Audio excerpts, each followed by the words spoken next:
ভক্তি যার ভগবান তার সর্বশাস্ত্রে কয়, আর ভক্তি না থাকিলে কৃষ্ণে ভজিলেই কি হয়। ভক্তি মানে ভগবানের প্রতি ভালোবাসা, ভগবানের প্রতি ভালোবাসাটাই হচ্ছে ভক্তি। মাগো রাধে রাধে। আর এই ভালোবাসা কখন হবে বলে, যখন এই বাসাটা ভালো হবে। এই বাসা যদি ভালো না হয় আমি তাকে ভালোবাসতে পারবো কি করে? করি বল। তাহলে এই বাসাটা ভালো হতে গেলে আগে সাধুর সঙ্গ করতে হবে।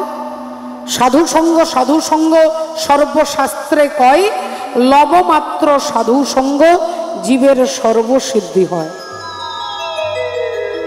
আপনারা সকলে জানেন যে ভগবান শ্রীকৃষ্ণের ছেলের সঙ্গে দুর্যোধনের মেয়ের বিয়ে হয়েছিল। দুর্যোধনের মেয়ে আর ভগবান কৃষ্ণের ছেলে, এ দুজনের যদি বিয়ে হয় তাহলে দুর্যোধন আর কৃষ্ণের মধ্যে কি সম্পর্ক আপনারা সকলে বুঝতে পারছেন। কিন্তু সেই দুর্যোধন যে ভগবানের সঙ্গে যার বিয়াই মশায়ের সম্পর্ক, সেই দুর্যোধন কিন্তু দুরাচারী অত্যাচারী কুরুক্ষেত্রের মাঠে মরে পড়ে আছে। তাহলে দুর্যোধন ভগবানকে দেখেছেন, দুর্যোধন ভগবানকে ছুঁয়েছেন, দুর্যোধন ভগবানের সঙ্গে কথা বলেছেন, কিন্তু দুর্যোধন ভগবানকে চিনতে পারছেন না। দুরাচারী কংস বলে তিনিও ভগবানকে দেখেছেন কিন্তু চিনতে পারছেন না। পুতনা বলে তিনিও ভগবানকে কোলে নিয়েছেন কিন্তু চিনতে পারছেন না। এর মূল কারণটা কি? ভগবানকে আপনি আমি দেখলেও চিনতে পারবো না যদি সাধুর কৃপা না থাকে। যদি সাধু গুরু ভক্তের কৃপা না হয় আপনি ভগবানকে দেখলেও চিনতে পারবেন না। বিশ্বকবি বলছেন, দাঁড়িয়ে আছো তুমি আমার গানের পারে, আমার সুরগুলি পাই চরণ, আমি পাইনে তোমারে, দাঁড়িয়ে আছো তুমি আমার গানের পারে। ভক্তিমতী মায়েরা, তাহলে সাধু সঙ্গ না হলে ভগবানকে দেখলেও চেনা যাবে না। কুরুক্ষেত্রের যুদ্ধ শেষ হয়ে গেছে, অর্জুন এসে ভগবান কৃষ্ণকে বলছেন, সখা আমার অনেক দিনের একটা বাসনা আছে, অনেক দিনের একটা ইচ্ছে, সেই ইচ্ছেটা কি তুমি পূর্ণ করতে পারবে? ভগবান বললেন, অর্জুন বলো না তোমার কি ইচ্ছে, আজকে তোমার যাই ইচ্ছে আমি তাই পূর্ণ করব, বলো কি চাও? অর্জুন বললেন, আমি একটু গঙ্গা স্নান করতে যাব। ভগবান বললেন, ও বা তুমি গঙ্গা স্নান করবে? তা গঙ্গা স্নান করবে যারা পাপ টাপ করে তারা গঙ্গা স্নান করে, তা তুমি কিছু পাপ টাপ করেছো নাকি? অর্জুনকে জিজ্ঞাসা করছেন ভগবান। অর্জুন বললেন, পাপ করেছি মানে? আরে কুরুক্ষেত্রের যুদ্ধে লক্ষ লক্ষ নারী আমার জন্য বিধবা হয়েছে, হাজার হাজার মা আমার জন্য ছেলেকে হারিয়েছে, লক্ষ লক্ষ বাবা আমার জন্য তার পুত্রকে হারিয়েছে। তাই আমি যে পাপ করেছি, যে অপরাধ করেছি, এই অপরাধ থেকে মুক্ত হতে গেলে আমায় গঙ্গা স্নান করতে হবে। ভগবান বললেন, আচ্ছা তাহলে এক কাজ করো, তুমি রথে ওঠো, আমি তোমাকে এক্ষুনি নিয়ে যাচ্ছি। এখন অর্জুন রথের ওপরে উঠে বসেছে আর পরমাত্মা শ্রী গোবিন্দ অর্জুনকে গঙ্গা স্নান করাতে যাচ্ছে। গঙ্গা স্নান করাতে নিয়ে যাচ্ছেন মাগো, মনের আনন্দে অর্জুন যাচ্ছে যে গঙ্গা স্নান করলে আমি পাপ মুক্ত হব। আর ভগবান আজকে রথটা চালিয়ে নিয়ে যাচ্ছে। তনকে তবুরে মে দো, তনকে তবুরে মে দো सांसों की तार बोले, जय सिया राम राम, जय राधे श्याम श्याम।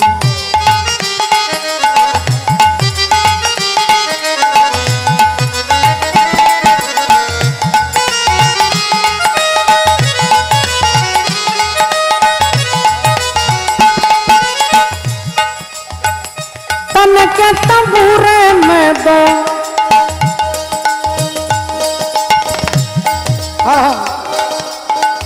तनके तबूरे में दो सांसों की तार बोले, जय सिया राम। बोलो ध्वनि, जय राधे श्याम राम, जय सिया राम, राम राम जय सिया राम।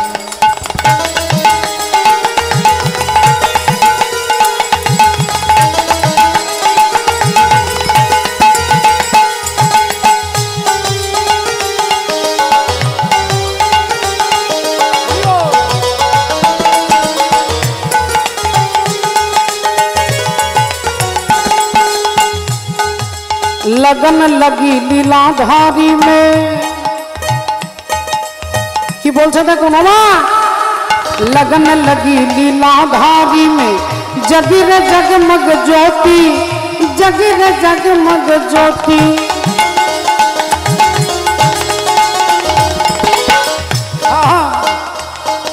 राम नाम का हीरा पाया, श्याम नाम का मोती, जगी रे जगमग ज्योति।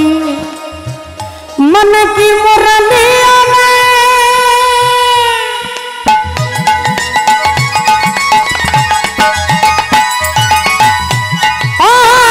मन की मुरलियों में, मन की मुरलियों में आंसुओं की धार बोले जय श्री राम। राम जय राधे श्याम, राम जय श्री राम, राम जय राधे श्याम, राम जय श्री राम, राम जय राधे श्याम। अरे अरे अरे দাঁড়াও দাঁড়াও দাঁড়াও দাঁড়াও, সখা কৃষ্ণ দাঁড়াও, আমরা তো গঙ্গার পাড়ে চলে এসেছি। তুমি এক কাজ করো, তুমি আমার জন্য রথে এখানে অপেক্ষা করো, আমি এক্ষুনি গঙ্গা থেকে 3টে ডুব দিয়ে আবার তোমার রথে চেপে ফিরে যাব, কেমন? ভগবানকে রথে বসিয়ে দিয়ে অর্জুন এক লাফে রথ থেকে নেমেছেন মা, আর নেমে ছুটতে ছুটতে ছুটতে যাচ্ছে। আর ছুটতে ছুটতে ছুটতে গিয়ে যেই গঙ্গার তীরে দাঁড়িয়েছেন স্নান করবার জন্য, যেই গঙ্গার তীরে দাঁড়িয়েছে অমনি অর্জুন চমকে উঠলেন। কি অর্জুন চমকে উঠলেন যে দেখলেন যে ঘাটে আমি স্নান করব সেই ঘাটে একটা মরা ভেসে যাচ্ছে। আর ওই মরাটাকে দেখে অর্জুনের প্রচন্ড ঘৃণা হলো। ছি ছি ছি ছি ছি ছি ছি ছি, আমি যে ঘাটে স্নান করব সেই ঘাটেই মরা ভেসে যাচ্ছে। আচ্ছা এক কাজ করি, মরাটা ভেসে যাক, তারপরে আমি স্নান করব, আর ততক্ষণ আমি উল্টো দিকে মুখটা ঘুরিয়ে নিই। অর্জুন উল্টো দিকে মুখ ঘুরিয়ে দাঁড়ালেন। এখন অর্জুন উল্টো দিকে মুখ ঘুরিয়ে দাঁড়িয়েছে মা, রাধে রাধে। আর এদিকে ভগবান যে রথের ওপরে বসে আছেন তিনি কোনো কাজ নিজের হাতে করেন না, সব রিমোটে কাজ হয়ে যায় না। এখন ভগবান দুটো শৃগাল পাঠিয়ে দিয়েছে, একটা একটু ছোট একটা একটু বড়। তো ছোট শৃগাল তার দাদাকে বলছে, দাদা আজ 3 দিন হয়ে গেল দাদা, কোনো কপালে খাবার জুটছে না। ও দাদা বড্ড খিদে পেয়েছে, দেখো না কোথাও কোনো খাবার পাওয়া যায় কি না। দাদা বলল, ভাই খিদে কি শুধু তোর একলা পেয়েছে, আমারও তো পেয়েছে। কি করি বলতো, কার মুখ দেখে যে উঠছি, আজ কপালে কোনো খাবার জুটছে না। এই বলতে বলতে দাদা দেখতে পেয়েছে গঙ্গার জলে মোড়াটা ভেসে যাচ্ছে। অমনি দাদা লাফিয়ে উঠেছে, ভাই ওই দেখ গঙ্গার জলে মোড়া ভেসে যায়। আর যেই মোড়াটাকে দেখেছে অমনি দুটো শৃগাল ছুটে গিয়ে গঙ্গার পাড়ে গিয়ে একবারে সোজা শৃগালটাকে কামড়ে ধরে, মোড়াটাকে কামড়ে ধরে টেনে তুলছেন। আর মোড়াটাকে টেনে তুলে এবার ছোট শৃগাল খাবার জন্য মুখটা বাড়িয়েছে। আর অর্জুন বেচারা তিনি ভাবলেন এখানে দাঁড়িয়ে থেকে সময় নষ্ট করব না, আমি অন্য ঘাটে চলে যাই। অন্য ঘাটে যাবার জন্য পা বাড়িয়েছে। আর এমন সময় বড় শৃগাল তার ভাইকে বলছে, ভাই একটু দাঁড়িয়ে যা। আর যেই বলেছে দাঁড়িয়ে যা, অর্জুন দাঁড়িয়ে গেছে। দেখি ব্যাপারটা কি, দাঁড়াতে কেন বলছে ছোট শৃগালটাকে।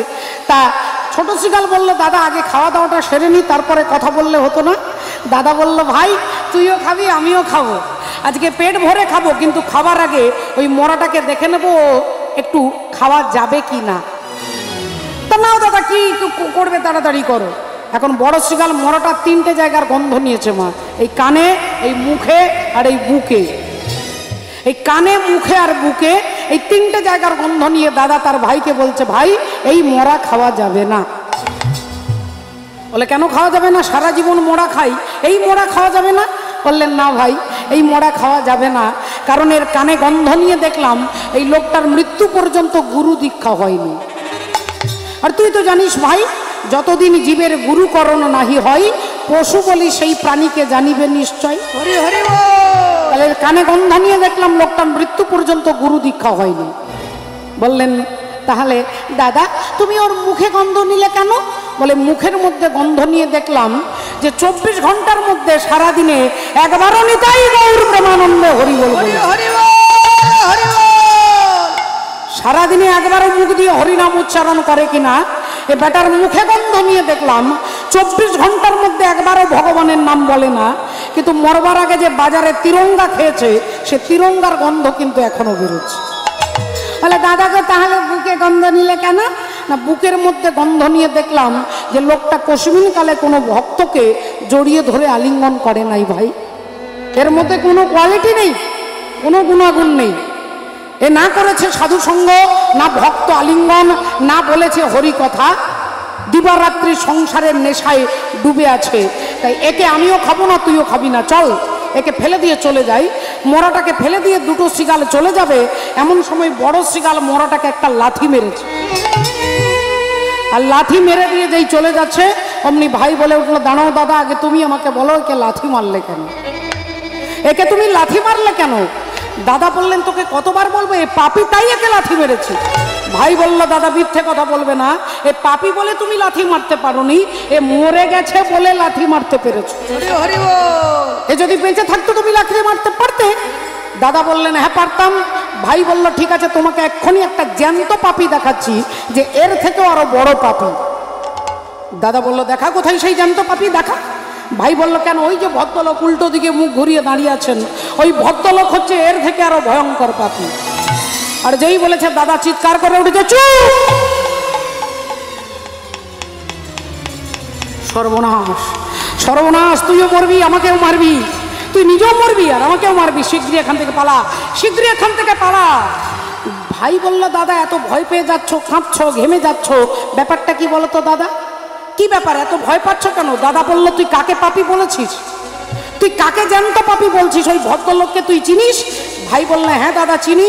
দাদা বলল, না তুই চিনিস না, যদি চিনতিস তাহলে এ কথা বলতে পারতিস না, তুই ওনাকে চিনিস না। ভাই বলল, দাদা গো, আমি শুধু ওনাকে চিনি না, উনি যে খানদানে, যে পরিবারে, যে ফ্যামিলিতে জন্মগ্রহণ করেছে, আমি তাদের সবাইকে চিনি। বলবো দাদা, ওই ভদ্রলোক যে বংশে জন্মগ্রহণ করেছেন সেই বংশের নাম চন্দ্রবংশ। আর চন্দ্রবংশের প্রথম পুরুষ হচ্ছে পরমাত্মা ভগবান শ্রী বিষ্ণু। বিষ্ণুর নাভি থেকে সৃষ্টি হলো ব্রহ্মা, ব্রহ্মার পুত্র অত্রি, অত্রির পুত্র সোম, সোমের পুত্র বুধ, বুধের পুত্র পুরুরুবা, পুরুরুবার পুত্র আয়ুষ, আয়ুষের পুত্র নহুষ, নহুষের পুত্র যজাতি, যজাতির পুত্র যদু, যদুর পুত্র পুরু, পুরুর পুত্র জন্মেঞ্জয়, জন্মেঞ্জয় পুত্র প্রচিষ্ঠান, প্রচিষ্ঠানের পুত্র মনুষ্য, মনুষ্যের পুত্র চারুপদ, চারুপদের পুত্র শুদ্ধু, শুদ্ধুর পুত্র বহুগব, বহুগবের পুত্র সংজাতি, সংজাতির পুত্র অসংজাতি, অসংজাতির পুত্র রুদ্রাস্য, রুদ্রাস্যের পুত্র ঋতেশু, ঋতেশুর পুত্র রস্তিনাব, রস্তিনাবের পুত্র রেভি, রেভির পুত্র দুষ্মন্ত, দুষ্মন্তের পুত্র ভরত, ভরতের পুত্র ইক্ষু, ইক্ষুর পুত্র সংবরণ, সংবরণের পুত্র সুধনু, সুধনুর পুত্র সুহত্র, সুহত্রের পুত্র চবন, চবনের পুত্র কৃতি, কৃতির পুত্র উপরিচর বসু, উপরিচর বসুর পুত্র জরাসন্ধ, জরাসন্ধের পুত্র সহদেব, সহদেবের পুত্র সোমাপি, সোমাপির পুত্র কুকু, কুকুর পুত্র জন্নু, জন্নুর পুত্র সুরথ, সুরথের পুত্র বিদুরথ, বিদুরথের পুত্র রাধিক, রাধিকের পুত্র অযুতায়ু, অযুতায়ের পুত্র অক্রধন, অক্রধনের পুত্র দেবতিথি, দেবতিথির পুত্র ঋক, ঋকের পুত্র দিলীপ, দিলীপের পুত্র প্রতীপ, প্রতীপের পুত্র শান্তনু, শান্তনুর পুত্র বিচিত্র বীর্য, বিচিত্র বীর্যের পুত্র পাণ্ডু, আর পাণ্ডুর পুত্র হচ্ছে জ্যান্ত পাপী, যার নাম হলো অর্জুন। আর যেই বলেছে অর্জুন, অমনি অর্জুন গদাটা তুলেছে। তোর এত বড় সাহস, তুই কিনা আমাকে বলিস একটা জ্যান্ত পাপী? সামান্য একটা বনের পশু, তুই আমাকে পাপী বলিস কি কারণ? এক্ষুনি এই গদার ঘাতে বদিব তোর জীবন। বল, তুই আমাকে পাপী বলেছিস কেন? আমি তোকে এক্ষুনি মেরে শেষ করে ফেলবো। শিগাল ছুটে এলেন, অর্জুন ঠাকুর আপনি আমায় মারবেন? মারুন না, আমায় মারুন না, কিন্তু আমায় মারতে গেলে আমার 3টে প্রশ্নের উত্তর আপনাকে দিতে হবে। অর্জুন বলে, বল তোর 3টে প্রশ্ন কি, বল। শিগাল বললেন, আমার প্রথম প্রশ্ন, আপনি এখানে কেন এসেছেন? অর্জুন বলে, ওরে মূর্খ শিগাল, আমি এখানে গঙ্গা স্নান করতে এসেছি, এটাও জানিস না? শিগাল বললেন, আচ্ছা, আমার 2 নম্বর প্রশ্ন, গঙ্গায় স্নান করলে কি হয় গো? অর্জুন বললেন, ওরে মূর্খ, গঙ্গায় স্নান করলে দেহটা পবিত্র হয়, এটাও জানিস না? শিগাল বললেন, আমার 3 নম্বর প্রশ্ন, যে জলে স্নান করলে দেহটা পবিত্র হয়, বলতে পারেন অর্জুন ঠাকুর এই গঙ্গার সৃষ্টি কোথা থেকে হয়? অর্জুন হেসে ফেললেন। ওরে মূর্খ, ওরে মূঢ়, ওরে অজ্ঞানী, ওরে নীচ, ওরে পশু, তুই কি করে জানবি যে এই গঙ্গার সৃষ্টি গোবিন্দের চরণ থেকে হয়? শ্রীগাল বললেন, তাহলে মাফ করবেন অর্জুন ঠাকুর, কিছু মনে করবেন না। আপনি তাহলে জানেন যে গঙ্গার সৃষ্টি গোবিন্দের চরণ থেকে, তা আপনি আমাকে কমপক্ষে 10 বার মূর্খ বলেছেন। আপনি আমাকে 10 বার মূর্খ বলেছেন, আমার দুঃখ নেই, কিন্তু আপনার উত্তরটা শুনে মনে হলো আমার থেকে আপনি ডবল মূর্খ। আমার থেকে আপনি ডবল মূর্খ কেন? তাহলে আপনি জানেন যে গোবিন্দের চরণ থেকে গঙ্গার সৃষ্টি, তাহলে আপনি কত বড় জ্ঞান পাপী। অর্জুন ঠাকুর, যোগী যারে যোগে পায় না, ঋষি যারে ধ্যানে পায় না, অনন্ত কোটি জীব যাকে পাওয়ার জন্য সাধনা করে, এহেন সৃষ্টিধর হরি আজ আপনার রথে বসে আছেন, আর আপনি কত বড় মূর্খ যে তার চরণ ছেড়ে দিয়ে গঙ্গায় ডুব দিতে এসেছেন। ভগবানের চরণ ছেড়ে যে গঙ্গায় ডুব দিতে যায়, তার সমান মূর্খ স্বর্গ মর্ত পাতালে নাই। এবার আপনি আমাকে মারুন অর্জুন ঠাকুর। অর্জুন গদাটা ছুঁড়ে ফেলে দিয়ে হাত জোড় করে শ্রীগালকে প্রণাম করছেন, হাত জোড় করে প্রণাম করছেন শ্রীগালকে। এই করেছ ভালো নিঠুর হে, নিঠুর হে, এই করেছ ভালো, এই করেছ ভালো নিঠুর হে, নিঠুর হে, এই করেছ ভালো।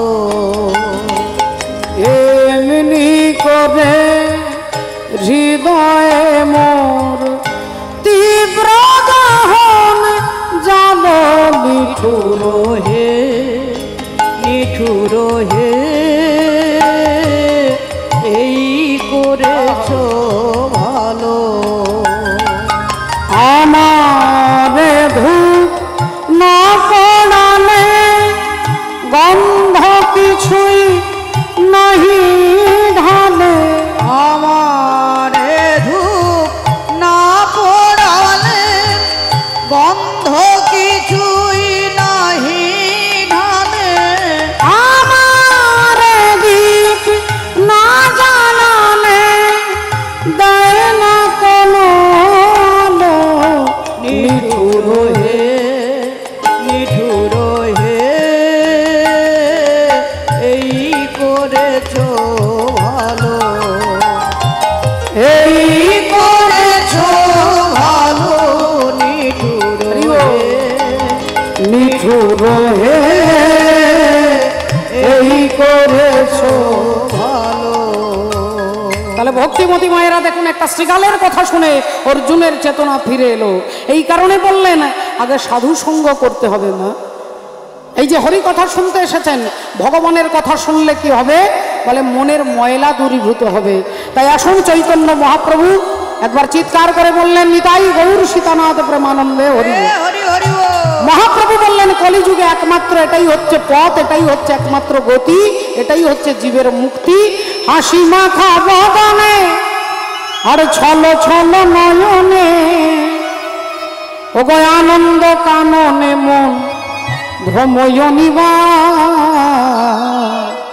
উলুধ্বনি হবে মাগো সবাই মিলে, হরি বলো হরি বলো মনে রে আমার, হরি বল, হরি বল, মনে রে আমার, একবার হরি বল, হরি বল, মনে রে আমার, একবার হরি বল, হরি বল, মনে রে আমার। বলি হাসি মা বদনে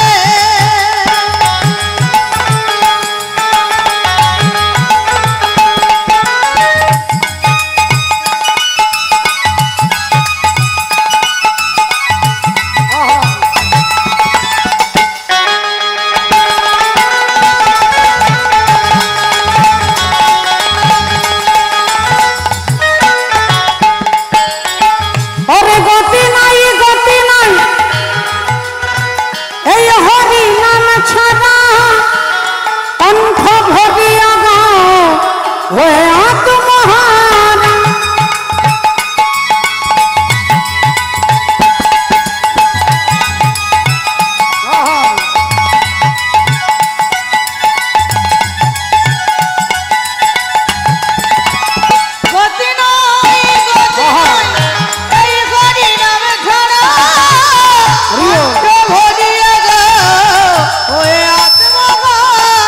বলি ওই দেখো শ্মশানে কিবা রাত্রি দিনে, এই দেখো শ্মশানে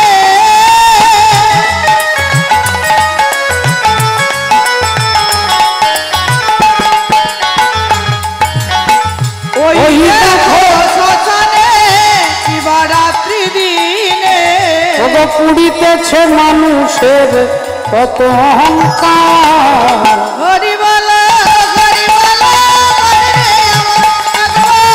হরি বল হরি বল হরি বল হরি বল হরি বল হরি বল মনে রে আমার হরিবালা ঠাকুর হরিবল বলাতে এলেন রাধে রাধে। শ্রদ্ধেয় ভক্তমণ্ডলী ভক্তিমতী মায়েরা, এই কারণে পদকর্তা এক পাশে দাঁড়িয়ে কলম দিচ্ছেন। দাপরে নন্দের ঘরে কৃষ্ণ অবতার, দাপরে নন্দের ঘরে কৃষ্ণ অবতার, আপনি করিলা প্রভু অসুর সংহার, আপনি করিলা প্রভু অসুর সংহার, সচির উদরে এবে জন্ম নদিয়াতে, সচির উদরে এবে জন্ম নদিয়াতে, আরে কলি যুগের জীবী সব নিস্তার করিতে,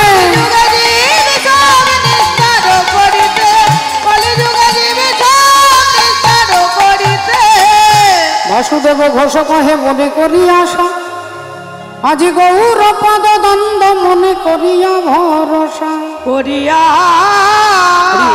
ভরসা। শ্রদ্ধেয় বাবা ঠাকুর ভক্তিমতী মায়েরা, এখানে আপনাদের সকলের জন্য প্রসাদের ব্যবস্থা রয়েছেন। দয়া করে হরি কথা শুনবেন, কীর্তন শুনবেন। তার মাঝে গৃহকর্তা শ্রদ্ধেয় ভোলানাথ মালিক মহাশয় এই গয়া তীর্থকে লক্ষ্য করে যে মহতি হরিবাসর, এখানে ভগবত সেবা এবং প্রসাদ সেবার ব্যবস্থা, আপনারা দুটোই গ্রহণ করবেন। জয় নিতাই, জয় রাধে। আজ গৌর পদ দ্বন্দ্ব মনে করিয়া ভরসা, হে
জয় নিতাই, জয় রাধে। আজকে গয়া মহোৎসব উপলক্ষে হরিবাসর আমরা শুনব। এই গয়া মহোৎসবের রাধে রাধে তার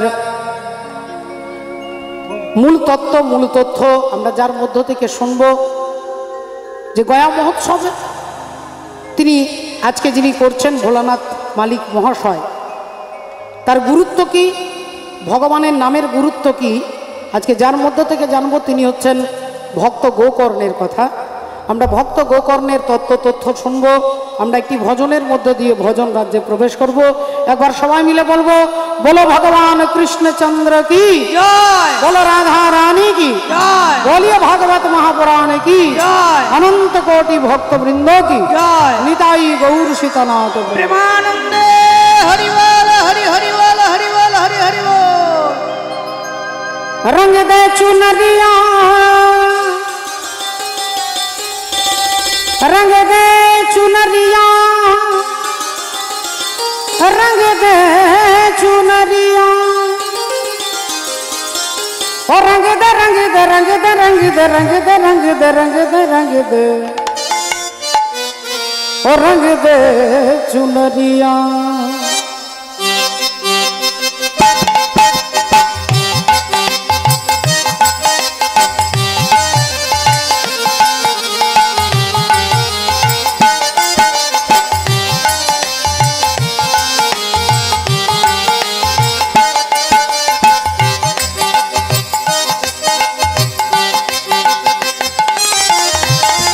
रंग दे चुनरिया ओ रंग दे चुनरिया ओ रंग दे चुनरिया ओ रंग दे चुनरिया ओ शाम पिया मोरी रंग दे चुनरिया ओ रंग दे चुनरिया रंग दे चुनरिया।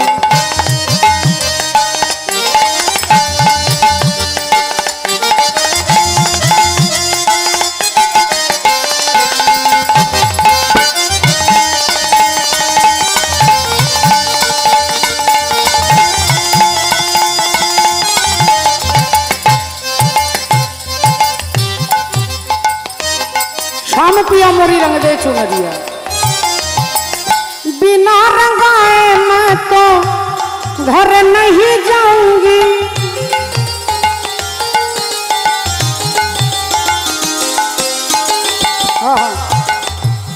बिना रंगाए मैं तो घर नहीं जाऊंगी।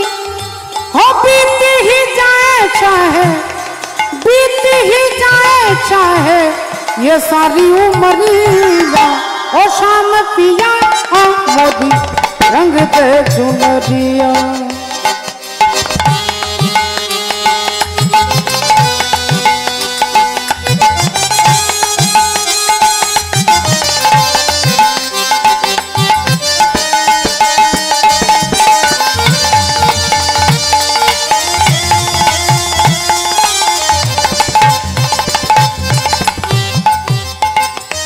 এবার কি বলছে তো, এমন রং দেবে ऐसी रंग दे, এমন রং দেবে যেটা সাবান দিয়ে ঘষলে উঠবে না। ऐसी रंग दे के रंग नहीं नहीं नहीं छूटे,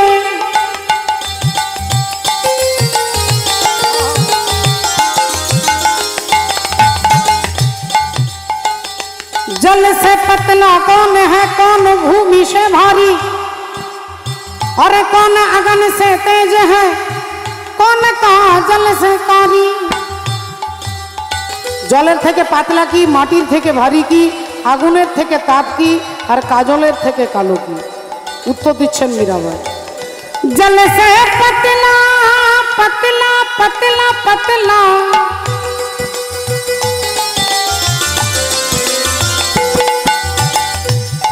जल से पतला ज्ञान है और पाप भूमि से भारी।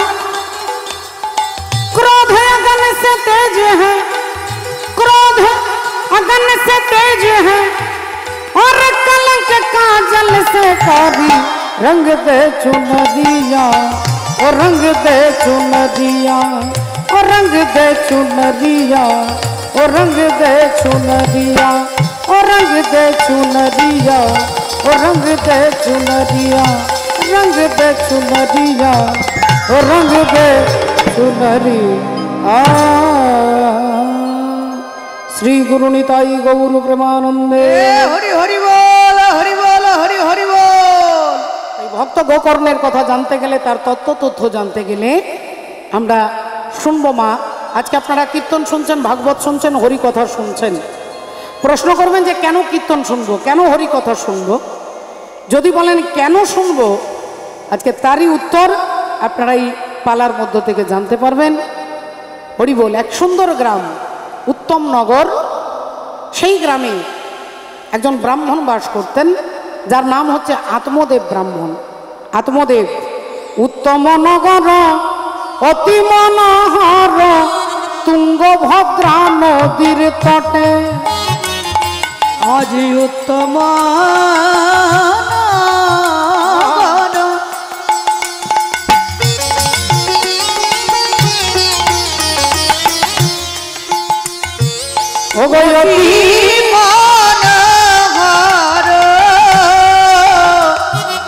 তুঙ্গভদ্রা নদী তটে, আত্মদেব ব্রাহ্মণ।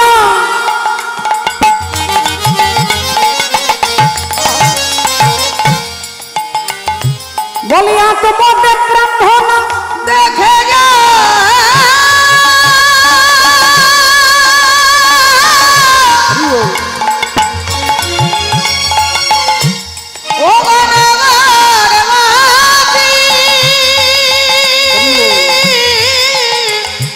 বলিয়া তোমাদের ব্রাহ্মণ, আরে করে অনুক্ষণ,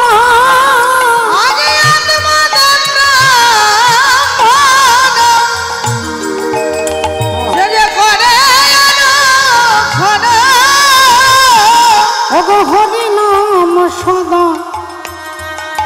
রটে গো, হরি নাম সদা রটে, হরি নাম সদা রটে গো, ওগো হরি নাম সদা রটে।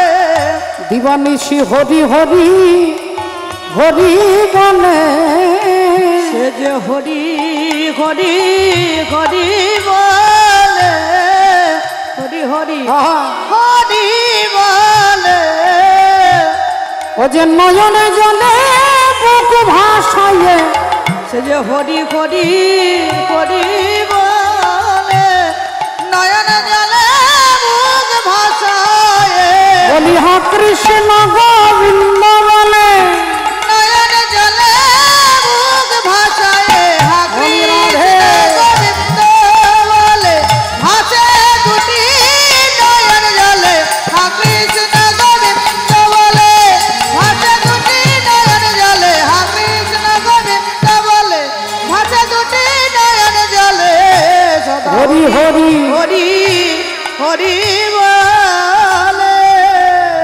আচ্ছা মায়ের একটু ভেবে দেখুন মা, আজকে ব্রাহ্মণের নাম হচ্ছে আত্মদেব, তার চরিত্রটা একটু জেনে নি। তিনি খুব কম কথা বলেন, সত্য কথা বলেন, খুব শান্ত, ধীর, স্থির, সকলের মঙ্গল চায়, ঝগড়াঝাঁটি পছন্দ করেন না।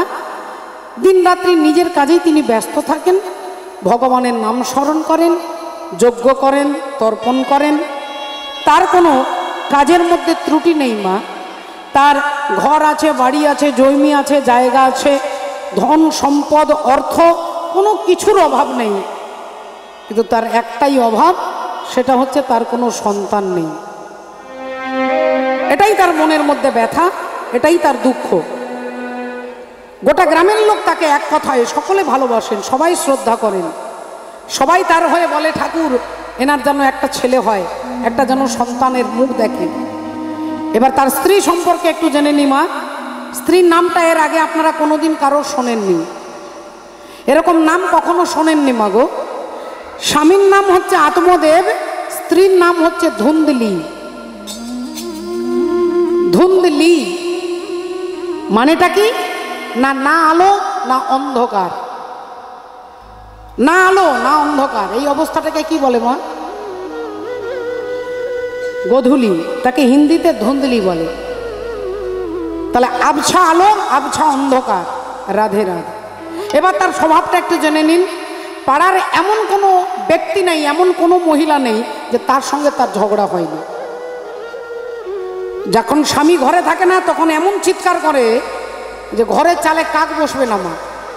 আর তার সঙ্গে ঝগড়া করতে সবাই ভয় পায়, দরজা বন্ধ করে দেয়। কি বাবা, উল্টো পাল্টা কথা বলবে, চিৎকার করবে, ছুটে আসবে মারবার জন্য, ভয়ে সবাই দরজা বন্ধ করে দেয়, ওর সঙ্গে কেউ পারবে না।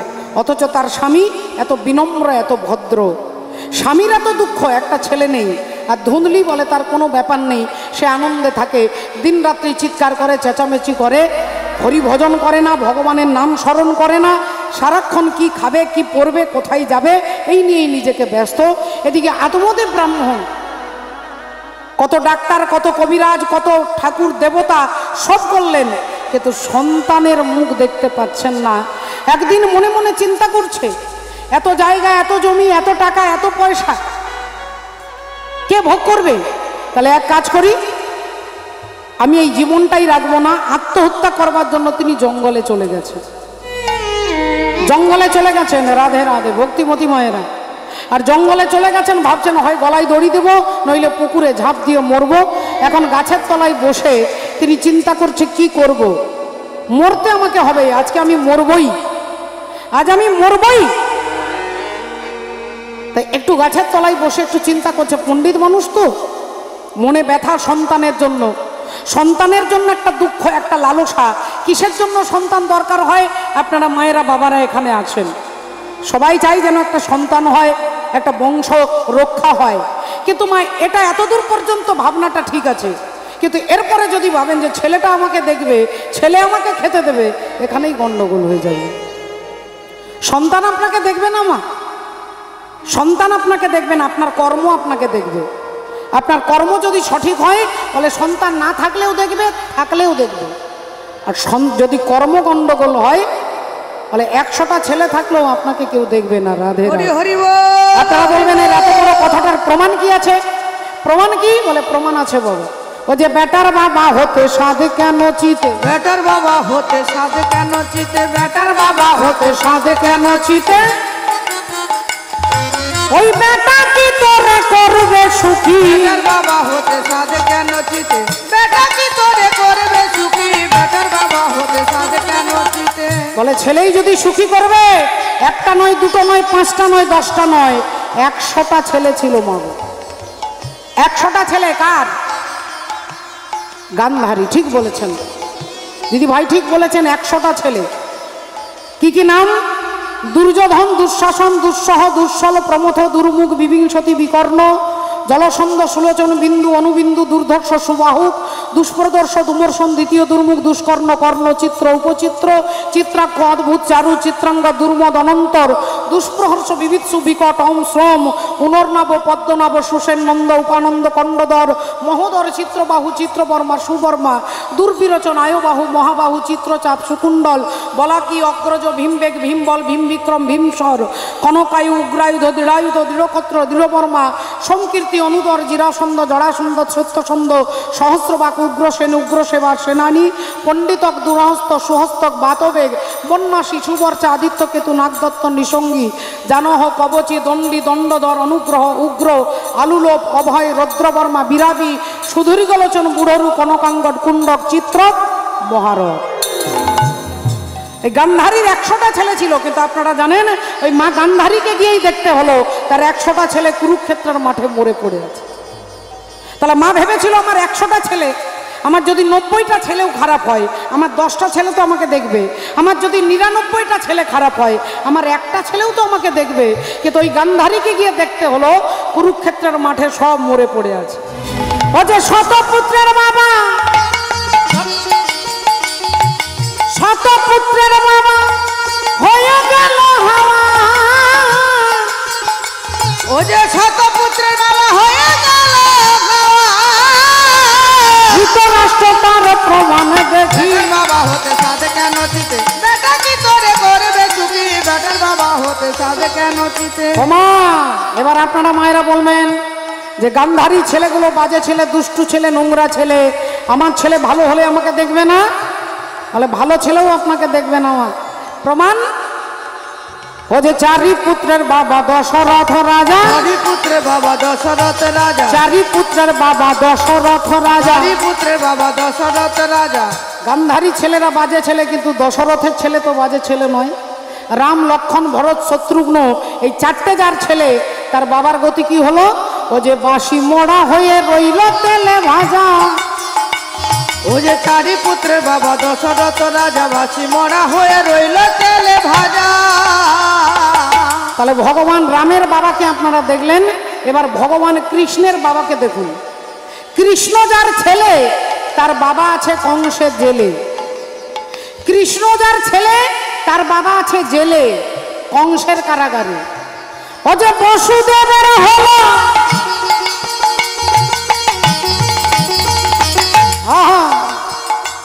ও গো বসুদেবের হলো কারাদণ্ড সাজা।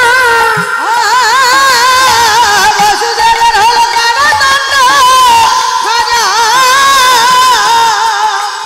বলি যার পুত্র কৃষ্ণ কমলে আছি, বেটার বাবা হরে সাধে। বেটা কি তোরে করবে সুখী, বেটার বাবা হরে সাধে কেন চিতে। ভক্তিমতী মায়েরা দেখুন, আজকে সেই আত্মদেব ব্রাহ্মণ ছেলের জন্যই মাথা ঠুকছে।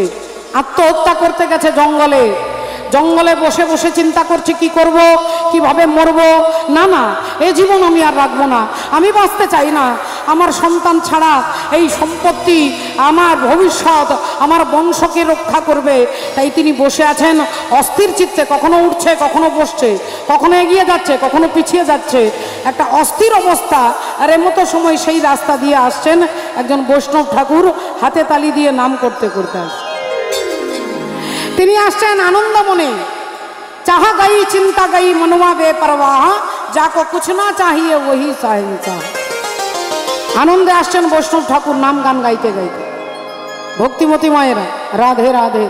তাহলে দেখুন, আজকে তিনি নাম গান গাইতে গাইতে আসছেন, হরে কৃষ্ণ নাম গাইতে গাইতে। আমরাও একটু হাতে তালি দিয়ে সকলে চিৎকার করে বলবো, বলো ভগবান কৃষ্ণচন্দ্র কি, বলো রাধা রানী কি, बोलिए भागवत महापुराण की। हरे राधा की पायल छम छम बाजे, छम छम बाजे पायल, राधा रानी नाचे सामने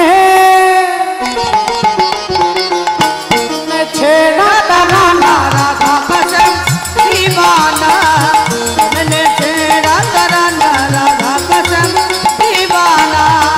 राधा की पायल छम छम बाजे, छम छम बाजे पायल, राधा रानी नाचे सामने,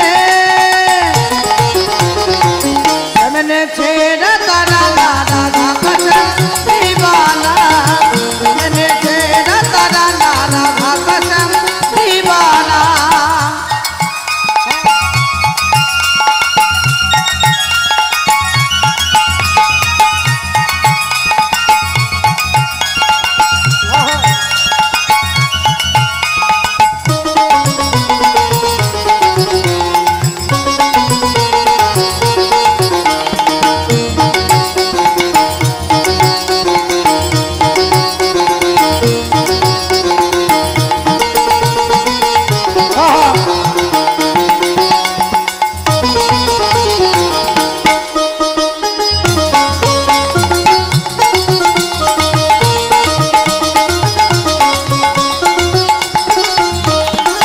गौर बरन की राधा प्यारी, गौर बरन की राधा प्यारी, और सावली सूरत कृष्ण मुरारी, कमल सूरत कृष्ण मुरारी।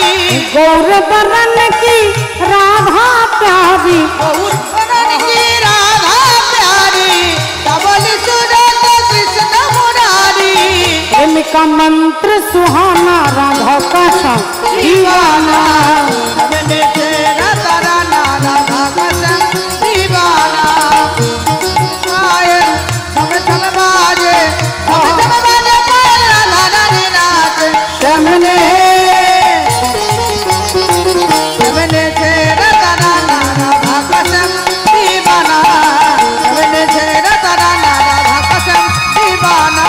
मैंने तेरा तराना, राधा कसम दीवाना। मैंने तेरा तराना, राधा कसम राधे दीवाना। श्याम। এখন বৈষ্ণব ঠাকুর আনন্দমনে কৃষ্ণ কথা বলতে বলতে এগিয়ে আসছে, আর আত্মদেব ব্রাহ্মণ গিয়ে সোজা ছুটে গিয়ে তার পা দুটো জড়িয়ে ধরেছে, একবারে সোজা পা দুটো জড়িয়ে ধরেছে। বৈষ্ণব ঠাকুর চমকে উঠেছে, কে কে কে কে বাবা তুমি? আত্মদেব ব্রাহ্মণ পায়ের মধ্যে মাথাটা ঠুকে, মাথাটা নিচে করে বললেন, আপনি আগে আমাকে বাঁচান। বৈষ্ণব ঠাকুর বললেন, এই জঙ্গলে কি তুমি বিপদে পড়েছ? আগে না বাবাজি। তাহলে কি তোমার আত্মীয় পরিজন জঙ্গলে হারিয়ে গেছে? আগে না বাবাজি। তাহলে কি তুমি রাস্তা ভুলে গেছো? আগে না বাবাজি। তাহলে তুমি আমার পায়ে ধরে কাঁদছো, এই জঙ্গলে তুমি আর সঙ্গে সাথী কেউ নেই, কি হয়েছে তোমার? আত্মদেব ব্রাহ্মণ উঠে দাঁড়িয়েছে, হাত জোড় করে মাথা নিচু করেছে, আর মাথা নিচু করে বলছে, বৈষ্ণব ঠাকুর আপনি আমাকে বাঁচান, আমাকে বাঁচান। আরে তোমার সমস্যাটা না বললে আমি তোমাকে বাঁচাবো কি করে? কিসের দুঃখ তোমার? কি দুঃখ বলো, আমাকে বলো। আত্মদেব ব্রাহ্মণ বললেন, বাবা ঠাকুর আমি এখানে আত্মহত্যা করতে এসেছি। আত্মহত্যা করতে? শ্রী বিষ্ণু শ্রী বিষ্ণু শ্রী বিষ্ণু। আরে আত্মহত্যা মহাপাপ, তুমি আত্মহত্যা করতে এসেছো কেন? বলেন, বৈষ্ণব ঠাকুর আমার আর বাঁচতে ইচ্ছে নেই, আমার একদম বাঁচতে ইচ্ছে নেই, ইচ্ছে নেই। কেন? কি দুঃখ তোমার? কি নেই তোমার? ঘর নেই? আছে। জমি নেই? আছে। অর্থ নেই? আছে। স্ত্রী? বললেন হ্যাঁ আছে। তাহলে কি নেই তোমার? বললেন আমার একটা পুত্র নেই, আমার একটা সন্তান নেই, আর সন্তান ছাড়া আমি চারিদিক অন্ধকার দেখতে পাচ্ছি বৈষ্ণব ঠাকুর। তাই আপনি দয়া করে আমাকে আমার হাতটা দেখে, আমার কপালটা দেখে বলুন আমি এ জীবনে সন্তানের বাবা হতে পারবো কিনা। বৈষ্ণব ঠাকুর আত্মদেব ব্রাহ্মণের মুখের দিকে তাকিয়ে বলে উঠলেন, কিছু মনে করো না বাবা, আগামী 7 জন্মে তুমি বাবা হতে পারবে না। 7 জন্মে তোমার কোনো সন্তান নেই। আত্মদেব ব্রাহ্মণ বললেন, তাহলে ভেবেছিলাম মরবো কি মরবো না, এবার একবারে গ্যারেন্টি হয়ে গেল যে আমি আত্মহত্যা করবই। বৈষ্ণব ঠাকুর বললেন, কেন আত্মহত্যা করবে কেন? বললেন, আপনি তো বললেন বাবাজি আমি বাবা হতে পারবো না, তাহলে আমার বেঁচে থেকে কি হবে? বলে, কি হবে মানে? হরি ভজন করবে, ভগবানের ভজন করবে। সন্তান যদি ভগবান দেয়, সন্তান থাকলে ভালো, না থাকলে আরো ভালো। সন্তান যদি হয়ে মরে যায় তাহলে দুঃখ হবে 2-10 বছর 20 বছর, আর সন্তান যদি শয়তান হয়ে যায় তাহলে যতদিন বেঁচে থাকবেন ততদিন যন্ত্রণা পেতে হবে। হরি হরি বল, হরি বল। ভগবান ভালো বুঝেছে তাই আপনাকে সন্তান দেয়নি। বলে, না বাবাজি আমি এসব কথা শুনবো না, বাবাজি আমি এসব কথা শুনবো না, আমাকে সন্তান দিতে হবে। আরে কি করে সন্তান তোমাকে আমি দেব? বললেন, বাবা ঠাকুর আপনি আপনার কর্মের ফল আমাকে দান করুন, আপনার কর্মের ফলে আমি সন্তানের বাবা হতে চাই। বৈষ্ণব ঠাকুর দয়ার সাগর করুণা করিয়া তবে। আজ বৈষ্ণব ঠাকুর দয়ার সাগর করুণা করি হতবে। বৈষ্ণব ঠাকুর দয়ার সাগর আর করুণা করিয়া তবে। আজি বৈষ্ণব ঠাকুর দয়ার সাগর করুণা করিয়া তবে। আচ্ছা ঠিক আছে, তুমি ছেলের জন্য গলায় দড়ি দিতে এসেছো তো? ছেলের জন্য জলে ঝাঁপ দিয়ে আত্মহত্যা করতে এসেছো? যে সন্তানের জন্য পিতা মাতা এত মন্দিরে মন্দিরে মাথা ঠুকে কাঁদেন, একটা সন্তান দাও, এরকম অনেক মায়েদেরকে কাঁদতে শুনেছি। আবার ওই মন্দিরে গিয়ে এই মাথা ঠুকে কাঁদে যে এইরকম সন্তান তুমি আমাকে দিলে কেন? হয় না মা? আপনারা কেউ না বলতে পারবেন? যে সন্তানের জন্য এত কেঁদেছেন সেই সন্তান একদিন আপনাকে কাঁদাবে। শুধু কিসের জন্য? আপনি ভেবে নিয়েছেন যে সন্তান আপনাকে দেখবে। আপনাকে সন্তান দেখবে না, আমি এখনো বলছি তখনও বলছি, আপনার কর্ম আপনাকে সুখ দেবে। চক্রবত পরিবর্তন তো সুখানিচ দুঃখানিচ। কর্মের ফল আপনাকে ভোগ করতে হবে। যদি কপালে দুঃখ থাকে, সন্তান না থাকলেও দুঃখ হবে, আর সন্তান থাকলেও দুঃখ হবে। বৈশাখ মাসের প্রচণ্ড রোদে দুপুরবেলায় একজন ভদ্রলোক রাস্তা দিয়ে যাচ্ছেন। রাস্তার আশেপাশে কোনো দোকানদানি নেই, কোনো ঘর বাড়ি নেই। ভদ্রলোকের খুব তৃষ্ণা পেয়েছে, জল চাইছে, একটু জল খাবো, একটু জল খাবো, গলাটা শুকিয়ে যাচ্ছে। ভদ্রলোক এদিক ওদিক দেখছে, দেখছে কেউ কোথাও নেই। একটা আমের বাগান দেখতে পেয়েছে, আর আমের বাগানে আম পেকে আছে। তাহলে আম গাছের আমটাকে দেখেছে পেকে আছে, ভাবলো আমটা খেলে যদি একটু পিপাসা, একটু তৃষ্ণা নিবৃত্তি হয়। এখন আমটা দেখেছে ভদ্রলোকের কে না, ভদ্রলোকের চোখ দেখেছে। আমার 10টা ইন্দ্রিয়ের মধ্যে ওই আমটাকে দেখলো কে না, তা আমার চোখ। কিন্তু চোখের ক্ষমতা নেই আপনাকে গাছটার কাছে নিয়ে যাবে, এই চোখটার ক্ষমতা নেই আপনাকে গাছের কাছে নিয়ে যাবে। গাছটার কাছে নিয়ে যাবে কে না, পা। তাহলে দেখলো চোখ, আম গাছটার কাছে নিয়ে গেল পা, কিন্তু পায়ের ক্ষমতা নেই গাছ থেকে আমটা পাড়বার।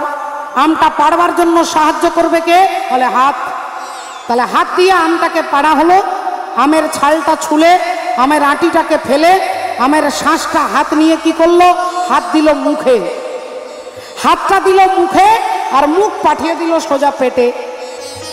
আবার বলছি, ভালো করে মাইন্ড করবেন মা, প্রশ্ন করব কিন্তু। দেখলো চোখ, নিয়ে গেল পা, পারলো হাত, হাত দিল মুখে, মুখ পাঠিয়ে দিল পেটে। আর যেই আম খাওয়া হয়ে গেল, অমনি পেছন থেকে বাগানের মালিক এসে একটা মোটা লাঠি দিয়ে তার পিঠের মধ্যে ধড়াম করে দিল। আর যেই পিঠের মধ্যে লাঠি দিয়ে মেরেছে, অমনি রাধে রাধে। পিঠ বলছে আমার দোষ কি? দেখেছে চোখ, নিয়ে গেছে পা, পেড়েছে হাত, দিয়েছে মুখে, মুখ পাঠিয়েছে পেটে। তাহলে আমি পিঠ বিনা দোষে মার খাবো কেন? আমার তো কোনো দোষ নেই। তাহলে আমি থানায় গিয়ে ডায়েরি করব যে আমাকে বিনা দোষে মারা হলো, আমাকে বিনা দোষে মেরেছে, পিঠ মনে মনে ভাবছে। আর যেই ধড়াম করে মেরেছে, অমনি ভদ্রলোক কাঁদতে শুরু করেছে। এবার দেখুন, দোষটা করলো একজন, রাধে রাধে। আর মার খেলো কে? পিঠ। পিঠের তো কোনো দোষ নেই, কিন্তু পিঠ মার খেলো। আপনারা বলবেন তাই তো, তাহলে দোষ করলে একজন আর ফল পাবে আরেকজন। বললেন না, আপনাকেই পেতে হবে। আপনি কোনো না কোনো জন্মের কর্মের ফল 100 জন্মের পরেও আপনাকেই পেতে হবে। তাহলে লাঠি দিয়ে পিঠে মেরেছে, আর যেই মেরেছে ভদ্রলোক কাঁদছে। আর ভদ্রলোক যখন কাঁদবে, তখন জলটা কোথা থেকে পড়বে মা?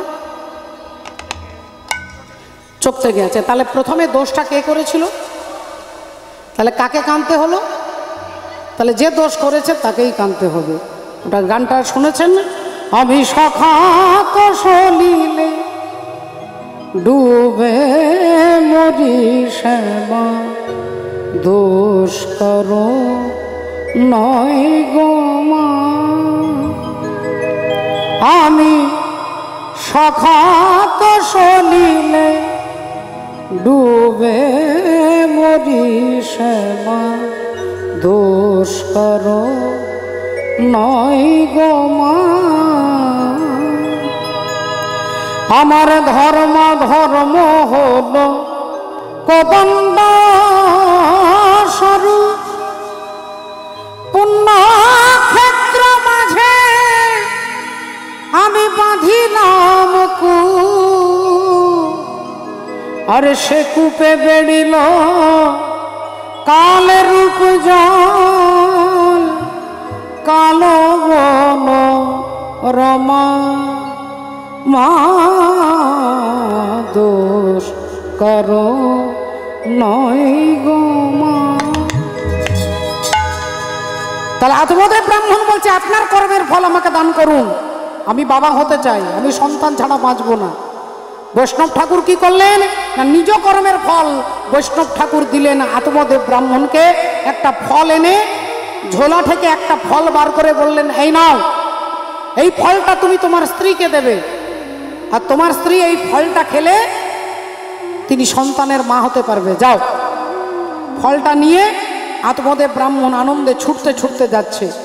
তাহলে এতদিন পরে আমার ইচ্ছে পূর্ণ হয়েছে, এতদিন পরে আমি বাবা হতে পারবো, বাঁচবার ইচ্ছে যে মনে জাগলো, ভাবলো তাহলে এবার আমি আর মরবো না। ফলটা নিয়ে সোজা ছুটছে। ছুটিতে ছুটিতে ব্রাহ্মণ ঘরেতে আসিলা, ছুটিতে ছুটিতে ব্রাহ্মণ ঘরেতে আসিল, চলে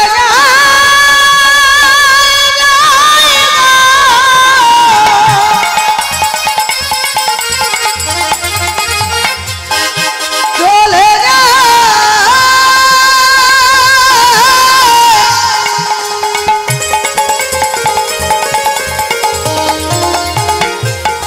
চলে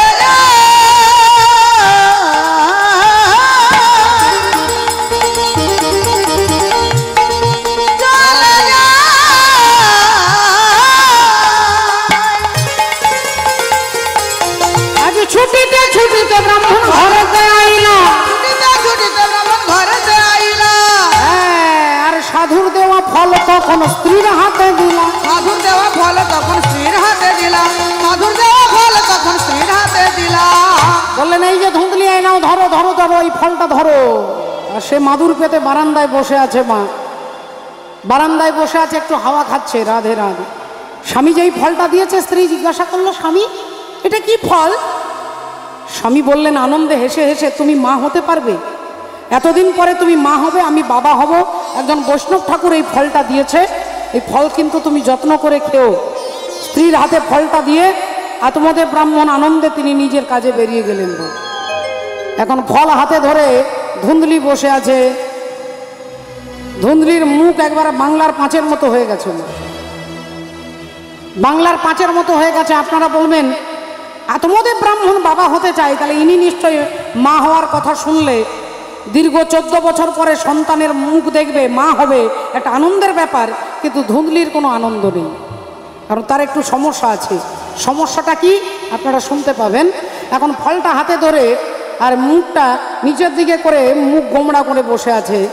এখন দেখতে দেখতে ঠিক কিছুক্ষণ পরে ওই ধুন্দলির ছোট বোন, তার কোলে একটা বাচ্চা, তার হাতে একটা বাচ্চা, কোলে একটা বাচ্চা, হাতে একটা বাচ্চা, আর গর্ভে একটা সন্তান রয়েছে। এই তিনি আসছেন দিদির বাড়ি। কিরে এই দিদি, দিদি রে, হরি বলে রাধে রাধে। ধুন্দলি অমনি বলে উঠলো, হ্যাঁ আয়। কিরে দিদি, কি হয়েছে? তুই এমন মুখ শুকনো করে বসে আছিস কেন? কি হয়েছে তো? দিদি বলল, দেখ না, তোর জামাইবাবু এই ফলটা দিয়ে গেছে। বোন বলল, ভালো তো, ফল খেলে ফলে ভিটামিন আছে, vitamin A, vitamin C, vitamin, কত ভিটামিন। আরে ফলটা খা, জামাইবাবু দিয়েছে যখন। দিদি বলল, দেখ তেরি, চুপ করবি তো, তুই কি জানিস এই ফলটা কি ফল? বোন বলল, কি ফল দিদি? ফল আবার কিরকম ফল হবে? ফল ফলই হবে। দিদি বলল, না, এই যেমন তেমন ফল নয়, এই ফলটা খেলে আমি মা হতে পারবো, তুই মাসি হতে পারবি। বোন বলল, তাহলে তো খুব ভালো কথা, তোর কোনো সন্তান আদি নেই, ফলটা খেলে যদি মা হতে পারিস খুব ভালো কথা, তা খা। দিদি বলল, তুই বেশি জানিস, এই ফলটা খেলে তুই জানিস কি সমস্যা হবে? কি সমস্যা হবে? বলে, ফল আমি খাবো, আমার উদর বৃদ্ধি হবে, অর্থাৎ উদর বেড়ে যাবে। প্রতিটি মায়ের যখনই সন্তান সম্ভব হন, গর্ভ বৃদ্ধি হয়। বলে, হ্যাঁ, তা সবারই হয়, তোরও হবে। বলে, তোরও হবে মানে? আরে পেটটা যদি বড় হয়ে যায় আর বাড়িতে যদি ধরে নে কোনোদিন চোর আসে, আমি ছুটে ঘর থেকে পালাতে পারবো? বোন হাঁ করে শুনছে। আমার যদি উদর বৃদ্ধি হয়ে যায়, আমি পেট ভরে খাবার খেতে পারবো? আমি নিজের দিকে তাকাতে পারবো? যদি কোনো বাঘ, যদি কোনো সিংহ এসে আমাকে তাড়া করে, আমি ছুটে নিজেকে রক্ষা করতে পারবো? বোন বলে, ও মা গো, এ তো গর্ভে, হরি বল, মাতৃগর্ভে একবারে MA PhD করেছে। হ্যাঁ, এতগুলো সমস্যা, আমি এতগুলো সন্তানের মা, আমার গর্ভে আর একটা সন্তান আছে, আমি এ কথা কখনো ভাবিনি। তা বোন ভাবলো, দিদি যখন এ কথা বলে, তাহলে এবার আমি আমার স্বার্থের কথা ভাববো, আমার স্বার্থের কথা ভাববো। বললো, আচ্ছা হ্যাঁ দিদি, তা যা বলেছিস কথাটা খারাপ নয়, সমস্যাগুলো আমারও অনেক হয়েছে, আমিও তো মা হয়েছি, তা মা হওয়ার জ্বালা কি সে আমি জানি। তুই ঠিকই বলছিস দিদি, তাহলে একটা কথা বলবো। বল। বলছি, দিদি তুমি মা হতে চাও না? তুমি চাও না মা হতে, তোমার অনেক সমস্যা আছে, আর আমি আমার গর্ভে 1 মাসের একটা সন্তান। তা তোমাকে কানে কানে বলছি, কেউ যাতে না শোনে। তোমার টাকা পয়সার কোনো অভাব নেই, তোমার কোনো অভাব নেই, আর আমার আছে অভাব। তোমার সন্তানের অভাব, আমার সন্তানের অভাব নেই। আমি তোমাকে কানে কানে একটা কথা বলি দিদি, আমার এই 1 মাসের ছেলেটা যেদিন জন্মগ্রহণ করবে সেদিন রাতের অন্ধকারে থলির মধ্যে পুরে আমি আমার ছেলেকে তোমাকে দিয়ে দেবো, আর তুমি বলবে ওটা তোমার ছেলে, আর ওই টাকা ওই থলির মধ্যে তুমি টাকা পয়সা ভর্তি করে আমার স্বামীর হাতে দিয়ে দেবে। দেখেছেন মা? হরি বল, রাধে রাধে। কত খবর টিভিতে আপনারা দেখেন, খবরে দেখেন হাসপাতাল থেকে বাচ্চা চুরি হচ্ছে। আইডিয়াটা কোথা থেকে দেখছেন মা? আমি আমার ছেলেটাকে থলির মধ্যে পুরে তোকে দিয়ে যাব রাতের অন্ধকারে, আমার স্বামী দিয়ে যাবে, আর তুই ওই থলিতে টাকা পয়সা ভর্তি করে আমার স্বামীকে দিয়ে দিবি। তোর টাকার অভাব নেই, আমার টাকার অভাব আছে। তোর সন্তানের অভাব, আমার সন্তানের অভাব নেই। সবাই পাড়া শুদ্ধ লোক জানবে ওটা তোমার ছেলে। হরি হরি বল, হরি বল। দিদি বলল, বাহ বাবা, আইডিয়া তোর খারাপ নয়। আমার ছেলে বললে পাড়ার লোক বিশ্বাস করবে কি করে? গর্ভে সন্তান এলে উদর বৃদ্ধি হবে না? বোন বললো, দেখ তেনি দিদি কিছুই বোঝে না। আরে বাবা, এটা তো করবে, প্রতি মাসে একটা করে বালিশ তৈরি করবে, প্রতি মাসে একটা করে বালিশ তৈরি করবে। প্রথমে এতটুকু, তারপরে এতটুকু, এরকম করে বড় বড় হবে। আর বালিশ প্রতি মাসে তুমি পেটের মধ্যে বেঁধে যাবে, গোটা পাড়ার লোক দেখবে তোমার গর্ভের সন্তান। আর যখনই আমার সন্তান হয়ে যাবে তুমি এদিকে বালিশ খুলে দেবে, তুমি বলবে ছেলে আমার হয়ে গেছে। হরি বল, রাধে রাধে। এই আইডিয়া কারা কারা করেছেন মা হাত তুলে দেখান। দেখুন কিরকম আইডিয়া, কিরকম বুদ্ধি দেখুন। দিদি বলল, কি মজা, কি মজা। ঠিক বলেছিস, ঠিক বলেছিস, আমি পেটে বালিশ বেঁধে রাখবো, আর যখনই তোর ছেলে হবে তুই আমাকে দিবি, আমি বালিশটা খুলে বলবো আমি সন্তানের মা হয়ে গেছি। কিন্তু হ্যাঁ রে বোন, আবার কিন্তু কি, তো জামাইবাবু এই ফলটা দিয়ে গেছে, এ ফল কি করব? বোন বলল ফেলে দে। দিদি বলল, ফেলে দিলে যদি কেউ দেখতে পায় তো জামাইবাবু তখন সত্যরাত্রি করবে। বোন বলল, দিদি একটা কথা বলবো, তোমার ঘরে যত গাছ আছে গাছে কখনো ফল হয় না, তোমার ঘরে যে গাভী মাতা আছে তার কখনো সন্তান হয় না, তোমার নিজের সন্তান হয় না, তোমার বাড়িতে তুলসী গাছ বাঁচে না, সব হরিবল প্রাপ্তি হয়ে যায়। তা তুমি এক কাজ করো, ফলটা যদি যথার্থ ফল, ওই ফলটা নিয়ে গিয়ে তুমি তোমার গাভী মাতাকে খাইয়ে দাও, তোমার ঘরে যে গাভী মাতা আছে তাকে খাইয়ে দাও। ঠিক বলেছিস দিদি, ঠিক বলেছিস বোন। ফলটা নিয়ে গিয়ে গোয়াল ঘরে গিয়ে গাভী মাতাকে ফল খাইয়ে দিলেন, আর বোনের সঙ্গে কন্ট্যাক্ট হয়ে গেল। এইবার প্রতি মাসে একটা করে পেটের মধ্যে বালিশ বেঁধে ঢাকা দিয়ে রাখে। আত্মদেবের কি আনন্দ, ছেলে হবে। গোটা পাড়ার লোক ভগবানকে বলে, ঠাকুর এতদিন পরে মুখ তুলেতেছ, আত্মদেব ব্রাহ্মণের ঘরে সন্তান হবে। হা ঠাকুর, লোকটা বড্ড ভালো, তুমি তার সন্তান, তাকে সুস্থ সন্তান একটা দিও। আর দেখতে দেখতে ওমা, ঠিক দেখতে দেখতে 9 মাস 10 মাস পেরিয়ে গেছে। এদিকে সন্তান জন্ম নিয়েছে, রাতের অন্ধকারে থলির মধ্যে পুরে আর ধুন্দলির ঘরে দিয়ে গেছে, আর টাকা ভর্তি পয়সা নিয়ে তিনি চলে গেছে। আর এদিকে বাচ্চা যখনই ওয়া করে কেঁদে উঠেছে, আজ কি আনন্দ হলো, আজ কি আনন্দ হলো, কি আনন্দ হলো, আজ কি আনন্দ হলো, কি আনন্দ হলো, আজ কি আনন্দ হলো, কি আনন্দ হলো, আজ কি আনন্দ হলো, আর আত্মদেব ব্রাহ্মণের ঘরে সন্তান হইল, আত্মদেব ব্রাহ্মণের ঘরে সন্তান হইল, আত্মদেব ব্রাহ্মণের ঘরে সন্তান হইল। আনন্দ ধরে না, আনন্দ ধরে না, আনন্দ ধরে না, আনন্দ ধরে না, দেখতে এলো জানা জানা, আনন্দ ধরে না, দেখতে এলো জানা জানা, আনন্দ ধরে না, দেখতে এলো জানা জানা। হরি হরি হরি বলে, হরি হরি হরি বলে, দেখতে এলো জানা জানা, হরি হরি হরি বলে, দেখতে এলো জানা, আনন্দ ধরে না। এখন আনন্দ হলো, গোটা পাড়ার লোক, গোটা গ্রামের লোক, আত্মদেবের আনন্দ, ধুন্দলিরও আনন্দ। আমার সন্তান গর্ভ ধারণ করতেই হলো না, যন্ত্রণাও পেতে হলো না, আমি সন্তানের মা হয়ে গেলাম, যাক ভালো হয়েছে। এদিকে ওই যে গাভী মাতাকে ফলটা খাইয়ে দিয়েছিল, সেই গাভী মাতাও সন্তান জন্ম দিয়েছে। গাভী মাতারও সন্তান হয়েছে, আর যে সন্তানটাকে জন্ম দিয়েছে সে দেখতে মানুষের মতো, কান দুটো গরুর মতো, কান দুটো শুধুমাত্র গরুর মতো, তাই তার নাম হলো গোকর্ণ। গো মানে গরু, কর্ণ মানে কান, গরুর কানের মতো শুধু ছেলেটার কানগুলো, আর বাকি পুরো দেহটা মানুষের মতো। আত্মদেব ব্রাহ্মণের কি আনন্দ, গাভী মাতাও সন্তান জন্ম দিয়েছে, আমার স্ত্রীও সন্তান জন্ম দিয়েছে। ছেলের নাম, গাভী মাতার সন্তানের নাম রাখলাম গোকর্ণ। এবার আমি আমার ছেলেটার নাম কি রাখবো? আত্মদেব ব্রাহ্মণ চিন্তা করছে, পাঁজি দেখছে কি নাম রাখা যাবে। নামের মধ্যে একটা তাৎপর্য আছে মা, নামের একটা তাৎপর্য। রাধে রাধে। দুরাচারী অত্যাচারী অজামিল তার ছেলের নাম রেখেছিল নারায়ণ, আর অজামিল মরণের সময় ওই ছেলেকেই ডাকলো নারায়ণ বলে। যে অত্যাচারী অজামিল সারা জীবনে কখনো কোনো ভালো কাজ করেননি, শুধু মরবার সময় ছেলেকে ডেকেছিল। অবশেষে অজামিল চলে গেল কোথায় না বৈকুণ্ঠে, বল ভগবানের কাছে চলে গেল। কেন না মৃত্যুর সময় তার ছেলেটাকে নারায়ণ বলে ডেকেছিল। এবার একটু ভালো করে দেখুন তো মা, অপরাধ নেবেন না। এখনকার দিনে ছেলে মেয়েদের নাম সব গঙ্গা, পার্বতী, যমুনা, সরস্বতী, দুর্গা এসব নাম রাখেন। আমার ছেলে হলে কৃষ্ণ, যাদব, মাধব, গোপাল এসব নাম রাখে না। ওই রাধে রাধে। ছেলে নাম দিয়েছে কি কালটু, বল্টু, পল্টু, নাট বল্টু, কত রকমের নাম বেরিয়েছে। হরি বল, হরে কৃষ্ণ। তো ছেলের নাম রাখবে, আত্মদেব ব্রাহ্মণ ভাবছে একটা ভগবানের সুন্দর নাম রাখবো। অমনি স্ত্রী চিৎকার করে উঠলো, দাঁড়ো, ওকে পাঁচি দেখতে হবে না, আমি আমার ছেলের নাম রাখবো, আমার ছেলে আমি নাম রাখবো। তা আত্মদেব ব্রাহ্মণ তিনি এমনিতে একটু শান্ত স্বভাবে, আচ্ছা ঠিক আছে তুমি কি নাম রাখবে?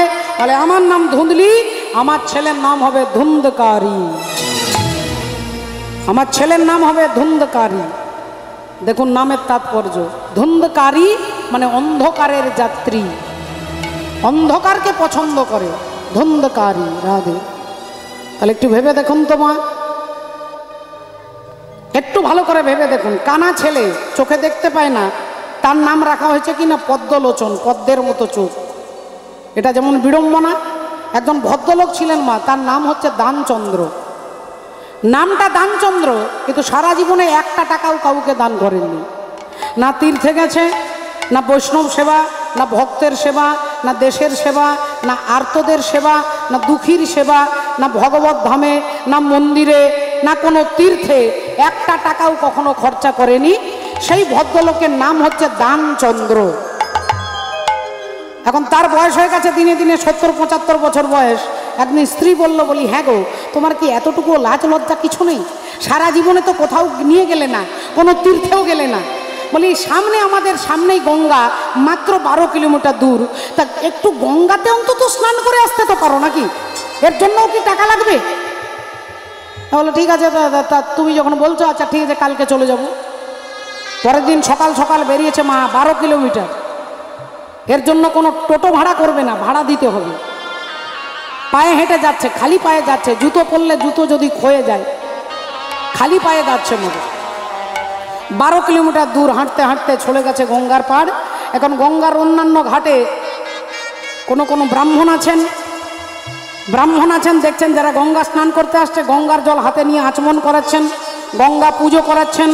তার বিনিময়ে ব্রাহ্মণকে কিছু দক্ষিণা দিয়ে অনেকেই গঙ্গা মাতার পুজো করেন, গঙ্গাতে দুধ ঢালেন, গঙ্গাকে ফুল দেন, প্রদীপ দেন, তার বিনিময়ে কিছু দক্ষিণা দিতে হয়। এখন আত্মদেব ব্রাহ্মণ ভাবলেন এমন একটা ঘাটে স্নান করব যে ঘাটে কোনো ব্রাহ্মণ নেই। তাহলে ঘাটটা কোথায় খুঁজবো? দেখতে পেলেন মুর্দা ঘাট, যেখানে মোড়া পোড়ানো হয়, সেখানে তো কেউ যাবে না। আত্মদেব ব্রাহ্মণ সেই ঘাটে চলে এসেছে। দেখতে দেখতে 1 পা 2 পা করে 1 কোমর জলে নেমেছে। দেখলেন কেউ কোথাও নেই। এই ডুব দিয়ে আর সোজা হাঁটবে, সোজা ঘর। এই যেই ডুব দিয়েছে, ডুব দিয়ে উঠছে, আর অমনি ভগবান শ্রীহরি ব্রাহ্মণ সেজে দাঁড়িয়ে আছে। ভগবান হরি এসেছেন আজকে ব্রাহ্মণ সেজে। তিনি দেখছেন যে দানচন্দ্র কত বড় কৃপণ, সবাই নাকি বলে কৃপণ, তা দেখবো আমি কত বড় কৃপণ। ভগবান দাঁড়িয়ে গেছেন পৈতে হাতে ধরে। আর যেই দানচন্দ্র বললেন কি ব্যাপার, আপনি কোথা থেকে এলেন? বললেন আমি মাঝে মাঝে এখানে চলে আসি, মুর্দা ঘাটে আসি, কেউ যদি থাকে তিনি তাকে কিছু মন্ত্র বলাই, প্রণাম করাই, তার বিনিময়ে অনেক ভালো লোক আছে, কেউ আমাকে 1 বছরের খাবারের টাকা দিয়ে দেয়, কেউ 6 মাসের টাকা দিয়ে দেয়। আত্মদেব ব্রাহ্মণ বললেন, তা বলে আমি তোমাকে 6 মাসের টাকা দেব না। ভগবান বললেন, না, আপনাকে 6 মাসের দিতে হবে না, আপনি 3 মাসের দেন। দানচন্দ্র বললেন, 3 মাসের কেন, আমি 1 মাসের দেব না। ভগবান বললেন, ঠিক আছে, 1 মাসের দেবেন না, 15 দিনের দেন। দানচন্দ্র বলল, 15 দিনের কেন, আমি 1 সপ্তাহের দেব না। ভগবান বললেন, 1 সপ্তাহে দেবার দরকার নেই, 5 দিনের দেন। দানচন্দ্র বললেন, 5 দিনের কেন, আমি 1 দিনের দেব না। ভগবান বললেন, তাহলে আমাকে 1 বেলার অন্তত খাবারের টাকাটা দেন। দানচন্দ্র বললেন, আমি 1 বেলা তো দূরের কথা, আমি তোমাকে বড় জোর 1টা টাকা দিতে পারি, তবে 1 টাকা এখন দেব না, এখন ধার থাকবে। যদি কোনোদিন তুমি আমার 12 কিলোমিটার দূরে অমুক গ্রামে বাড়ি, যদি কখনো যেতে পারো, এই 1 টাকা তোমাকে আমি দেব। এখন এই বলে আত্মদেব হরি বল, তিনি দানচন্দ্র চলে এলেন বাড়ি, আর ভগবানও চলে গেলেন। যদি 1 টাকা ধার আছে, ভাবছে 1 টাকার জন্য কি ওই ব্রাহ্মণ আমার 12 কিলোমিটার দূরে আমার বাড়ি আসবে? এখন তিনি আনন্দে দানচন্দ্র ঘর চলে গেছে। আর ঠিক পরের দিন সকালবেলায় ভগবান ব্রাহ্মণ সেজে তার দরজায় দাঁড়িয়েছে, দরজা ঠক ঠক করছে। যজমানজি, যজমানজি এই যে আছেন বাড়িতে? তা দানচন্দ্র আর বুঝবে কি করে যে ওই ব্রাহ্মণ এসেছে? তার স্ত্রীকে বলছে, দেখ তো কে এসেছে। স্ত্রী দরজাটা খুলেছে। হ্যাঁ বলুন। বলছি, আপনি দানচন্দ্র বাবুর স্ত্রী? বললেন, হ্যাঁ। তা ওনাকে গিয়ে বলুন, কালকে ওনার সঙ্গে আমার গঙ্গার ঘাটে দেখা হয়েছিল, উনি আমাকে 1টা টাকা দেবেন বলেছেন, সেই 1 টাকাটা নিতে এসেছি আজকে। স্ত্রী বললেন, আপনি তাহলে এখানে দাঁড়ান, আমি স্বামীকে জিজ্ঞাসা করি। তা স্ত্রী ভেতরে এসে বলি, হ্যাঁ গো, তোমার কি লাজ লজ্জা সব বিসর্জন দিয়ে দিয়েছো? 1টা টাকা তুমি দিতে পারো নি কালকে গঙ্গার ঘাটে ব্রাহ্মণকে? সেই ব্রাহ্মণ চলে এসেছে 1 টাকা নেওয়ার জন্য, দিয়ে দাও। দানচন্দ্র বললেন, 1 টাকার জন্য বেটা 12 কিলোমিটার হেঁটে এসেছে? তা যা, ওকে গিয়ে বলে দে, বল আমার শরীর খারাপ, যা। স্ত্রী বাইরে বেরিয়ে এসেছে। কিছু মনে করবেন না ব্রাহ্মণ ঠাকুর, আমার স্বামীর হঠাৎ করে খুব শরীর খারাপ। ভগবানও ছাড়বে না। বললেন, যজমানের শরীর খারাপ, যতদিন শরীর খারাপ ভালো না হবে ততদিন আপনার ঘরে থাকবো, আপনার ঘরে নিজে রাঁধবো, চাল দেবেন, ডাল দেবেন, ঘি দেবেন, আলু দেবেন, সব সবজি দেবেন, আমি নিজে রান্না করে থাকবো। যতদিন উনি ভালো না হবে ততদিন আপনার ঘরেই থাকবো। স্ত্রী বলল, দাঁড়ান দাঁড়ান দাঁড়ান, স্বামীকে জিজ্ঞাসা করি, যদি ভালো হয়ে যায় আর কি। এসেছে। বলি, হ্যাঁ গো, ওই 1 টাকার জন্য ওই ব্রাহ্মণ বলছে থাকবে, তুমি যতদিন ভালো না হবে ততদিন চাল ডাল সব দিতে হবে তাকে। তা বলি, 1টা টাকা দিয়ে দাও না। দানচন্দ্র বললেন, আমার ঘরে থাকবে, আমার খাবে? তা যা, ওকে বলে দে, বল আমার স্বামী এক্ষুনি মারা গেল, যা যা বলে দে মারা গেছে। স্ত্রী বেচারা কাঁদতে কাঁদতে এসেছে। যজমান ঠাকুর, আমার সর্বনাশ হয়ে গেছে। ব্রাহ্মণ ঠাকুর, কি হয়েছে? আমার স্বামী এক্ষুনি মারা গেল। ভগবান দেখলেন কিরকম ডেঞ্জারাস কৃপণ, দেখুন। ভগবান বললেন, ঠিক আছে, যখন উনি মারা গেছে আমি গোটা পাড়ার লোককে বলবো দানচন্দ্র মারা গেছে, দানচন্দ্র মারা গেছে। চিৎকার করে গোটা পাড়ার লোককে জড়ো করেছে। গোটা পাড়ার লোক এসে বাঁশ দিয়ে বাঁশের দোলা তৈরি করছে। এবার স্ত্রী বলছে, বলি, হ্যাঁ গো, এখনো বলছি 1 টাকাটা দিয়ে দাও না। স্বামী বলল, জীবন থাকতে দেব না, প্রয়োজনে নিঃশ্বাস বন্ধ করে থাকবো। আর বাঁশের দোলা শুরু হয়ে গেল, তার উপরে চাপিয়েছে, নিয়ে যাচ্ছে, বলো হরি হরি বল। আর ভগবান ভাবছে, আমি আমার ঠাকুর দাদার জন্মে এরকম কৃপণ দেখিনি। এ বেটা শ্মশানে যাচ্ছে, 1 টাকা দেবে না। ঘাড় নড়ছে নড়ছে, সবাই বলছে রাম নাম সত্য হ্যাঁ, রাম নাম সত্য হ্যাঁ। বলতে বলতে শ্মশান ঘাটে চলে এসেছে। স্ত্রী চিৎকার করছে, ওগো আমার স্বামী মরেনি গো, ওগো আমার স্বামী মরেনি। সে সত্যিটাই বলছে, কিন্তু পাড়ার লোক ভাবছে যে দুঃখে মোহে বলছে। বলে, না গো দিদি, তুমি কেঁদো না দিদি, সারা জীবন কি আর মানুষ থাকে গো দিদি, তুমি কেঁদো না দিদি, ওগো আমার স্বামী মরেনি। শুনছে না। সোজা যাচ্ছে তো শ্মশানে। চিতা সাজিয়েছে, কাঠের ওপর কাঠ দিয়ে দানচন্দ্রকে চিতার ওপরে তুলে দিয়েছে। তিনি নিঃশ্বাস কন্ট্রোল করে আছে। 1 টাকা বাঁচাতে হবে, 1 টাকা আমি কিছুতেই দেব না। নিঃশ্বাস কন্ট্রোল করে চুপ করে শুয়ে আছে। ভগবান দেখলেন বেচারা বেঘরে পুড়ে মারা যাবে, 1 টাকার জন্য পুড়ে মারা যাবে। ভগবান অগত্যা হেরে গিয়ে কানে কানে বলছে, আমি স্বয়ং বৈকুণ্ঠেশ্বর পরমাত্মা ভগবান হরি, বলো তুমি আমার কাছে কি চাও, বলো তুমি আজকে কি চাও। তোমার কৃপণতায় আমি খুশি হয়েছি, তোমার মতো কৃপণ আমি বাপের জন্মে দেখিনি। বলো তুমি কি চাও, আমি স্বয়ং ভগবান, আজকে তুমি কি চাইবে তুমি আমার কাছে চাও। দানচন্দ্র ভগবানের কানে কানে বলছে, যদি তুমি হরি হও তাহলে আমার 1 টাকাটা ছেড়ে দাও। হরি হরি হরি বলে। তাহলে মা এনার নাম যদি দানচন্দ্র হয়, রাধে রাধে, কিরকম মনে হবে মাগো? হরে কৃষ্ণ। ধুন্দুলি বললেন ছেলের নাম রেখেছি কি? আমি আর তার মা ধুন্দুলি, আমার ছেলের নাম হলো ধুন্ধকারী। বলো রাধা রানী কি, বলো রাধা রানী কি, বলো রাধা রানী কি। जरा चल के, जरा चल के वृंदावन देखो, और श्याम बंसी बजाते मिले। जरा चल के वृंदावन देखो, हम बंसी बजाते मिलेंगे। जरा चल के वृंदावन देखो, हम बंसी बजाते मिलेंगे। जरा चल के वृंदावन देखो, श्याम बंसी बजाते मिलेंगे। जरा चल के,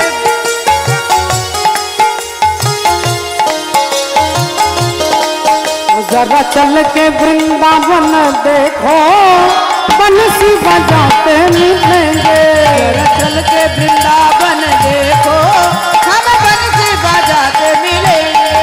झूला झूल रही हो कि राधा प्यारी, श्याम झूला झूलाते मिलेंगे।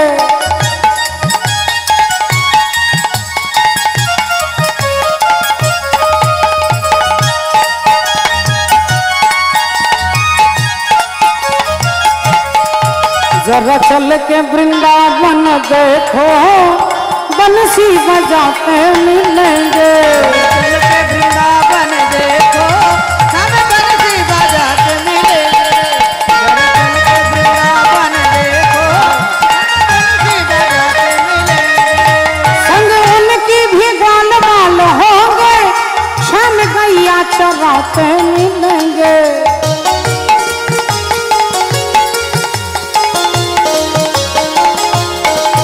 संग उनकी भी ग्वाल बाल होंगे, श्याम गैया चराते मिलेंगे।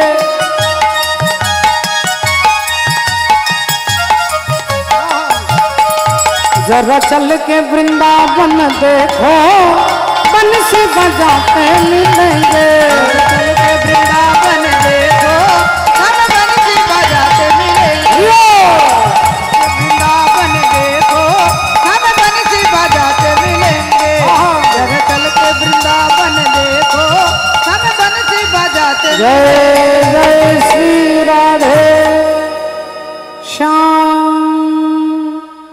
ভক্তিমতী মায়েরা, এখন কি হলো দেখুন, ছেলে তো হলো, নামও রাখা হলো, কিন্তু ছেলে দিনে দিনে একটু একটু করে বড় হচ্ছে, তার উৎপাতও একটু একটু করে বড় হচ্ছে। ছোটবেলা থেকেই খুব দুষ্টু। যখন 5-7 বছর বয়স, তখন অন্যান্য বাড়ির ছেলেদেরকে ধরে ধরে টেনে টেনে চুল ছিঁড়ে তাকে মারে। কোনো হয়তো বাচ্চা ছেলে, 1 মাসের ছেলেকে তার মা হয়তো রোদে শুইয়ে দিয়েছে, রোদে শুইয়ে ঢাকা দিয়ে দিয়েছে, মা হয়তো একটু কাজে ভেতরে গেছে, ধুন্ধকারী এসে তার কানে ধরে টেনে নিয়ে গিয়ে কুয়োর মধ্যে ফেলে দেয়। খড়ের চালের মধ্যে আগুন ধরিয়ে দেয়, খড়ের গাদাতে আগুন ধরিয়ে দেয়। পাড়ার প্রতিটা ছেলেকে মারে, সবাই চিৎকার করে, ঝগড়া করে। আর তার মা ধুন্ধকারীর সঙ্গে, তো ধুন্দলির সঙ্গে কেউ পারে না ঝগড়া করতে। গোটা গ্রামের লোক অতিষ্ঠ হয়ে গেছে মাগো তার অত্যাচারী। ছেলে এত দুষ্টু, এত দুষ্টু, প্রতিটা ছেলের সঙ্গে তার ঝগড়া। ভয়ে কি করে সবাই সবার বাচ্চাকে কেউ বাইরে বেরোতে দেয় না, কারণ যদি ধুন্ধকারী দেখে তাহলে দেখলেই সেই ছেলেটাকে মারবে, নইলে লুকিয়ে লুকিয়ে পুকুরে ফেলে দেবে, কুয়োতে ফেলে দেবে। আর প্রতিদিন পাড়ার লোকে আত্মদেব ব্রাহ্মণকে দাঁড় করিয়ে বলে, দাদা আপনি এত ভদ্রলোক, আপনার ছেলেটা দাদা আমার ছেলেকে আজকে কুয়োতে ফেলে দিয়েছিল, ভাগ্যিস দেখেছিল কেউ, কুয়ো থেকে তুলে দিয়েছে দাদা। কেউ বলে, দাদা তো আপনার ছেলেটা আমার ছেলেকে একবারে মেরে শেষ করছিল দাদা, কোনো রকমে বাঁচিয়েছে। আপনি আপনার ছেলেটাকে, হরি বল রাধে রাধে, আপনার ছেলেটাকে একটু লক্ষ্য করবেন এভাবে, নইলে তো আমাদের সর্বনাশ হয়ে যাবে দাদা। এখন আত্মদেব ব্রাহ্মণ, হরি বল, হরে কৃষ্ণ, জয় নিতাই, জয় রাধে, আপনার ছেলেটা তো আমার ছেলেকে মেরেই ফেলবে প্রতিদিন। প্রতিদিন আত্মদেব ব্রাহ্মণকে ছেলের জন্য কথা শুনতে হয়। মনটা দিনে দিনে একটু একটু করে খারাপ হয়ে যাচ্ছে। আর যখনই বাড়িতে গিয়েও সন্ধ্যাবেলায় বসে গালে হাত দিয়ে দুঃখ করে, তখনই মনের মধ্যে একটু আনন্দ হয়। কাকে দেখলে? না, গোকর্ণকে দেখলে। ভক্ত গোকর্ণ ছোটবেলা থেকে শান্ত, ধীর, স্থির, ভগবানের প্রতি তার কত শ্রদ্ধা। সেই গোকর্ণ ভগবত ভজন করে, ভগবানের নাম করে, তুলসী পরিক্রমণ করে, কীর্তন করে, ভাগবত অধ্যয়ন করে। কেন মা? বলে তিনি বৈষ্ণবের কৃপার ফল, বৈষ্ণবের আশীর্বাদের ফল হচ্ছে গোকর্ণ। সেই ফলটা তো ধুন্ধকারী খায়নি, ওটা তো গরুকে খাইয়ে দিয়েছিল। দেখুন তার কীরকম সন্তান। তাহলে বুঝতে পারছেন না কেন বলছি কর্মের দোষ? ওই ফলটা যদি ধুন্দলি খেত, তাহলে এরকম একজন ভক্ত ভদ্র সন্তানের তিনি মা হতে পারতেন। কিন্তু যত করো চালাকি, পিছে দেখবে জ্বালাকি। চালাকি যিনি করবেন তিনি যদি কীর্তনীয় হন, তাহলে তাকে যন্ত্রণা পেতে হবে না। চালাকির ফলই হচ্ছে যন্ত্রণা। যত করো চালাকি, পিছে দেখবে জ্বালাকি। দুর্বাসা ঋষি কুন্তী দেবীর বাড়ি এসেছেন, পঞ্চ পাণ্ডবের ঘরে। এসে বললেন, মা এই দুপুরবেলায় একটু সেবা নেব, তুমি একটু সেবার ব্যবস্থা করো। মা কুন্তী দেবী বললেন, বাবা আপনি বসুন, আপনি বসুন, আমি ব্যবস্থা করে দিচ্ছি। বললেন, দাঁড়াও মা, তুমি যে আমার সেবার ব্যবস্থা করবে, আমাকে 56 প্রকারের তরকারি রান্না করে দিতে হবে। 56টা আলাদা আলাদা বাটিতে দিতে হবে, আলাদা বাটিতে দিতে হবে। রাধে রাধে। ভক্তমণ্ডলী, ভক্তিমতী মায়েরা, এখন ঘটনা কি হয়েছে দেখুন। কারণ কুন্তী দেবী বললেন, ঠিক আছে বাবা, আপনি সেই শর্তেই সেবা দেব। কুন্তী দেবী কি করলেন? সোজা স্নান করতে গেলেন। আর স্নান করতে গেলেন, দুর্বাসা ঋষি বললেন, মা তুমি স্নান করে এসো, আমি তোমাকে আশীর্বাদ দেব, আমি তোমাকে আশীর্বাদ দেব। রাধে রাধে। এখন কুন্তী দেবী স্নান করতে গেছে, আর স্নান করে এসে হরি বল রাধে রাধে। ভক্তিমতী মায়েরা দেখুন, এখন তিনি 56 প্রকার তরকারি রান্না করেছে, 56টা বাটি রেখেছে। আর মা গান্ধারী কি করে, ওর দুর্বাসা ঋষি কি করেছে, তাকে পরীক্ষা করবার জন্য একটা বাটি লুকিয়ে দিয়েছে। আমি দেখব তুমি কত সেবা পরায়ণ নারী, আমি পরীক্ষা করব। একটা বাটি লুকিয়ে রেখে দিয়েছে। এখন গুনে গুনে 56টা সোনার বাটি রেখেছে। তরকারি দিতে গিয়ে দেখছে পায়েস দেবার বাটিটা খুঁজে পাচ্ছে না, পায়েস দেবার বাটিটা খুঁজে পাচ্ছে না। রাধে রাধে। ও মা, এখন পায়েসের বাটিটা খুঁজে পাচ্ছে না। দুর্বাসা ঋষিকে সব বাটি সাজিয়ে দিয়েছে। ঋষি বললেন, কি ব্যাপার, 55টা বাটি কেন, 56টা গেল কোথায়, একটা বাটি কোথায়? মা কুন্তী দেবী বলছেন, বাবা আমি এখানেই রেখেছিলাম, এখানেই রেখেছিলাম বাবা, কিন্তু বাটিটা খুঁজে পাচ্ছি না, আমি এখানেই রেখেছিলাম। হরি বল রাধে। ভক্তিমতী মায়েরা, কুন্তী দেবী কান্নাকাটি করছেন। দুর্বাসা ঋষি বললেন, তাহলে তোমার ঘরে আমি সেবা করব না, তোমার ঘরে আমি সেবা করব না। দুর্বাসা ঋষি উঠে চলে যাচ্ছে। আর যেই তিনি উঠে চলে যাচ্ছেন, কুন্তী দেবী বললেন, বাবা আপনি দুঃখ করবেন না, আমি আপনাকে বাটিতেই পাত্রতেই পরমান্ন দেব, আমি আপনাকে পাত্রতেই পরমান্ন দেব। রাধে রাধে। এই বলে কুন্তী দেবী কি করলেন, গরম পায়েসটা বুকের মধ্যে ঢেলে দিয়েছে। গরম পরমান্নটা বুকের মধ্যে ঢেলে দিয়ে বলছে, বাবা আপনি আমার এই বক্ষ থেকে পরমান্ন সেবা করুন। দুর্বাসা ঋষি খুশি হয়ে বললেন, তুমি এত বড় সেবা পরায়ণ নারী, আমি তোমার সেবায় সন্তুষ্ট হয়েছি, যাও স্নান করে এসো। আর কুন্তী দেবী যেই স্নান করতে গেছে, সেই ফাঁকে মা গান্ধারী চালাকি করে কুন্তী দেবীর একটা কাপড় পরে মাথায় ঘোমটা দিয়ে দুর্বাসা ঋষির কাছে দাঁড়িয়েছে। এখন দুর্বাসা ঋষি ভাবছে কুন্তী দেবী এসেছে। এখন কুন্তী মনে করে গান্ধারীর মাথায় হাত রেখে বলছে, শতপুত্রবতী ভব, 100 পুত্রের জননী হবে, আশীর্বাদ দিয়েছে। গান্ধারী আনন্দে বেরিয়ে চলে গেছে।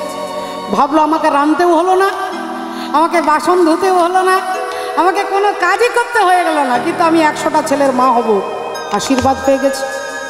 আনন্দে তিনি বেরিয়ে চলে গেছেন। একটুক্ষণ পরে কুন্তী দেবী স্নান করে আসছে। এসে যখন দাঁড়িয়েছেন, বাবা আপনি আমাকে আশীর্বাদ দেবেন। দুর্বাসা ঋষি বললেন, তোমাকে তো আমি আশীর্বাদ দিলাম মা। না বাবা, আপনি আমাকে আশীর্বাদ দেননি। আমি তো এইমাত্র স্নান করে এলাম।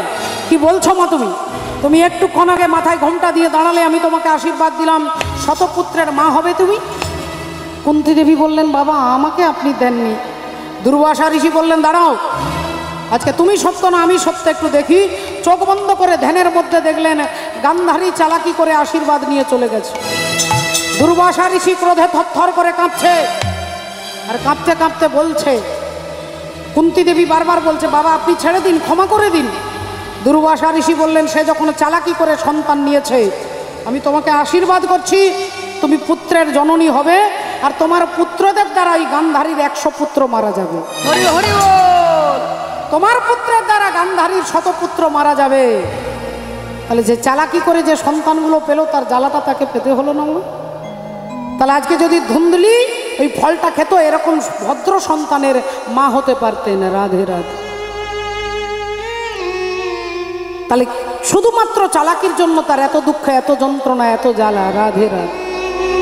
ভক্তমণ্ডলী, ভক্তিমতী মায়েরা আজকে কি করলেন না, যত ধীরে ধীরে বড় হয় গোকর্ণ তত ভক্ত, তত ভদ্র হয়, আর ধুন্ধকারীর অত্যাচার দিনে দিনে বেড়ে যাচ্ছে। একদিন বাবা আত্মদেব ব্রাহ্মণ গালে হাত দিয়ে বসে বসে কাঁদছেন। এমন সময় গোকর্ণ এসেছেন, এসে বললেন, বাবা আপনি কাঁদছেন, কি হয়েছে আপনার? কি হয়েছে আমাকে বলুন। আত্মদেব বললেন, ওরে বাপ গোকর্ণ, তোর ভাই ধুন্ধকারীর জন্য আমার জীবনটা শেষ হয়ে গেছে রে বাবা। সে আমাকে বড় দুঃখ দিচ্ছে। গোকর্ণ বললেন যে, বাবা তোমার পুত্র ধুন্ধকারী তোমাকে দুঃখ দেয়নি, তার প্রতি তোমার যে অন্ধ স্নেহ, অন্ধ ভালোবাসা, এই ভালোবাসাটাই আপনাকে দুঃখ দিচ্ছে। এই ভালোবাসাটাই আপনাকে দুঃখ দিচ্ছে। রাধে রাধে। তাহলে দেখুন একটু লক্ষ্য করে কত বড় কথা বলছে, যে ছেলে আপনাকে দুঃখ দেয়নি, ছেলের প্রতি যে আপনার স্নেহ, অন্ধ স্নেহটাই আপনাকে দুঃখ দিচ্ছে। এই আপনি এক কাজ করুন বাবা, এই সংসার ফেলে দিয়ে চলে যান ভগবানের ভজন করতে। সংসার ফেলে দিয়ে ভজন করতে চলে যান। ছেলের কথা শুনে, গোকর্ণের কথা শুনে আত্মদেব ব্রাহ্মণ সংসার ছেড়ে ভগবানের ভজন করবার জন্য সংসার থেকে বেরিয়ে চলে যাচ্ছে। ও যে কারিগরের বলিহারি, ও গো কারিগরের বলিহারি, বলো সেই মিস্ত্রির কোথায় ঘর? ধন্য কারিগর, কে বানালো এমন ঘর? ধন্য কারিগর।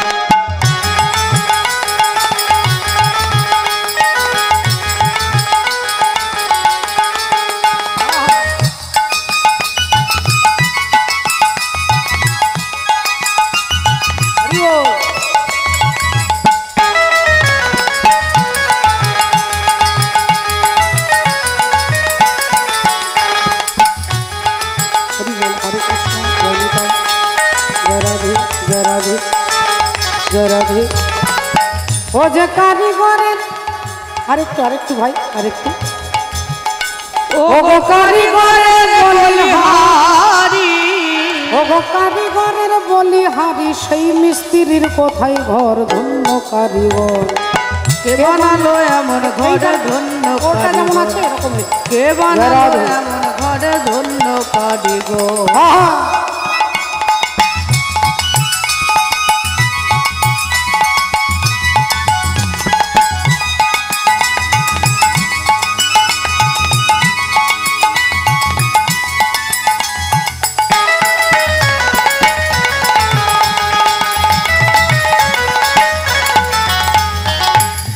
তাহলে দেখুন বাবা, এই যে হরিবাসর, এই যে হরিবাসরটা করেছে দেখুন, একটা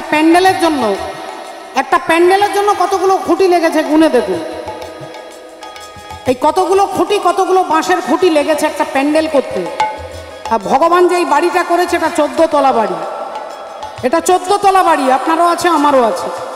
এই ভূলোক, ভুবলোক, জনলোক, সরলোক, তপলোক, মহলোক, সত্যলোক, আর রতল, বিতল, সুতল, তলাতল, রসাতল, মহতল, পাতাল। এই 14 তলা বাড়িটা তৈরি করেছে মাত্র 2টো খুঁটির ওপরে দাঁড়িয়েছে। মাত্র 2টো খুঁটি, একটা ডান পা আর একটা বাঁ পা। হরি বল রাধে। তাই বলছে এ ঘরের মোট দুটি খুঁটি ওগো বেশ পরিপাটি, আর বাঁধন ছাগল দড়ি দোড়া 3.5 কোটি। বাঁধন সাধন দড়ি দোড়া 3.5 কোটি, বাঁধন সাধন দড়ি দোড়া 3.5 কোটি। আরে মেপে দেখো 14 পুয়া, ও যে মেপে দেখো 14 পুয়া, ওগো মেপে দেখো 14 পুয়া, 14 ভুবনের ভিতর ধন্য কারিগর। কে বানালো এমন ঘরে ধন্য কারিগর, কে বানালো এমন ঘরে ধন্য কারিগর। বলি ঘরের মধ্যে দরজা 9 খান, 9টা দরজা আছে, আর 7টা আছে এই মুখের মধ্যে, 2টো কান, চোখের ছিদ্র, নাসিকার ছিদ্র, মুখ, 7টা দরজা। আর 2টো দরজা কি পায়ু আর উপস্থ, এই 9টা দরজা আছে আমার ঘরের মধ্যে। ঘরের মধ্যে দরজা 9 খান, আর অসংখ্য জানালায় আছে কে করে সন্ধান। অসংখ্য জানালায় আছে কে করে সন্ধান, অসংখ্য জানালায় আছে কে করে সন্ধান। ও যে ধারে ধারে ফুলের বাগান, ও যে ধারে ধারে ফুলের বাগান, ও গো ধারে ধারে ফুলের বাগান, মধ্যে আছে সরোবর ধন্য কারিগর। কে বানালো এমন ঘরে ধন্য কারিগর, কে বানালো এমন ঘরে ধন্য কারিগর। কারিগরের বলি হারি, কারিগরের বলি হারি, ভোলা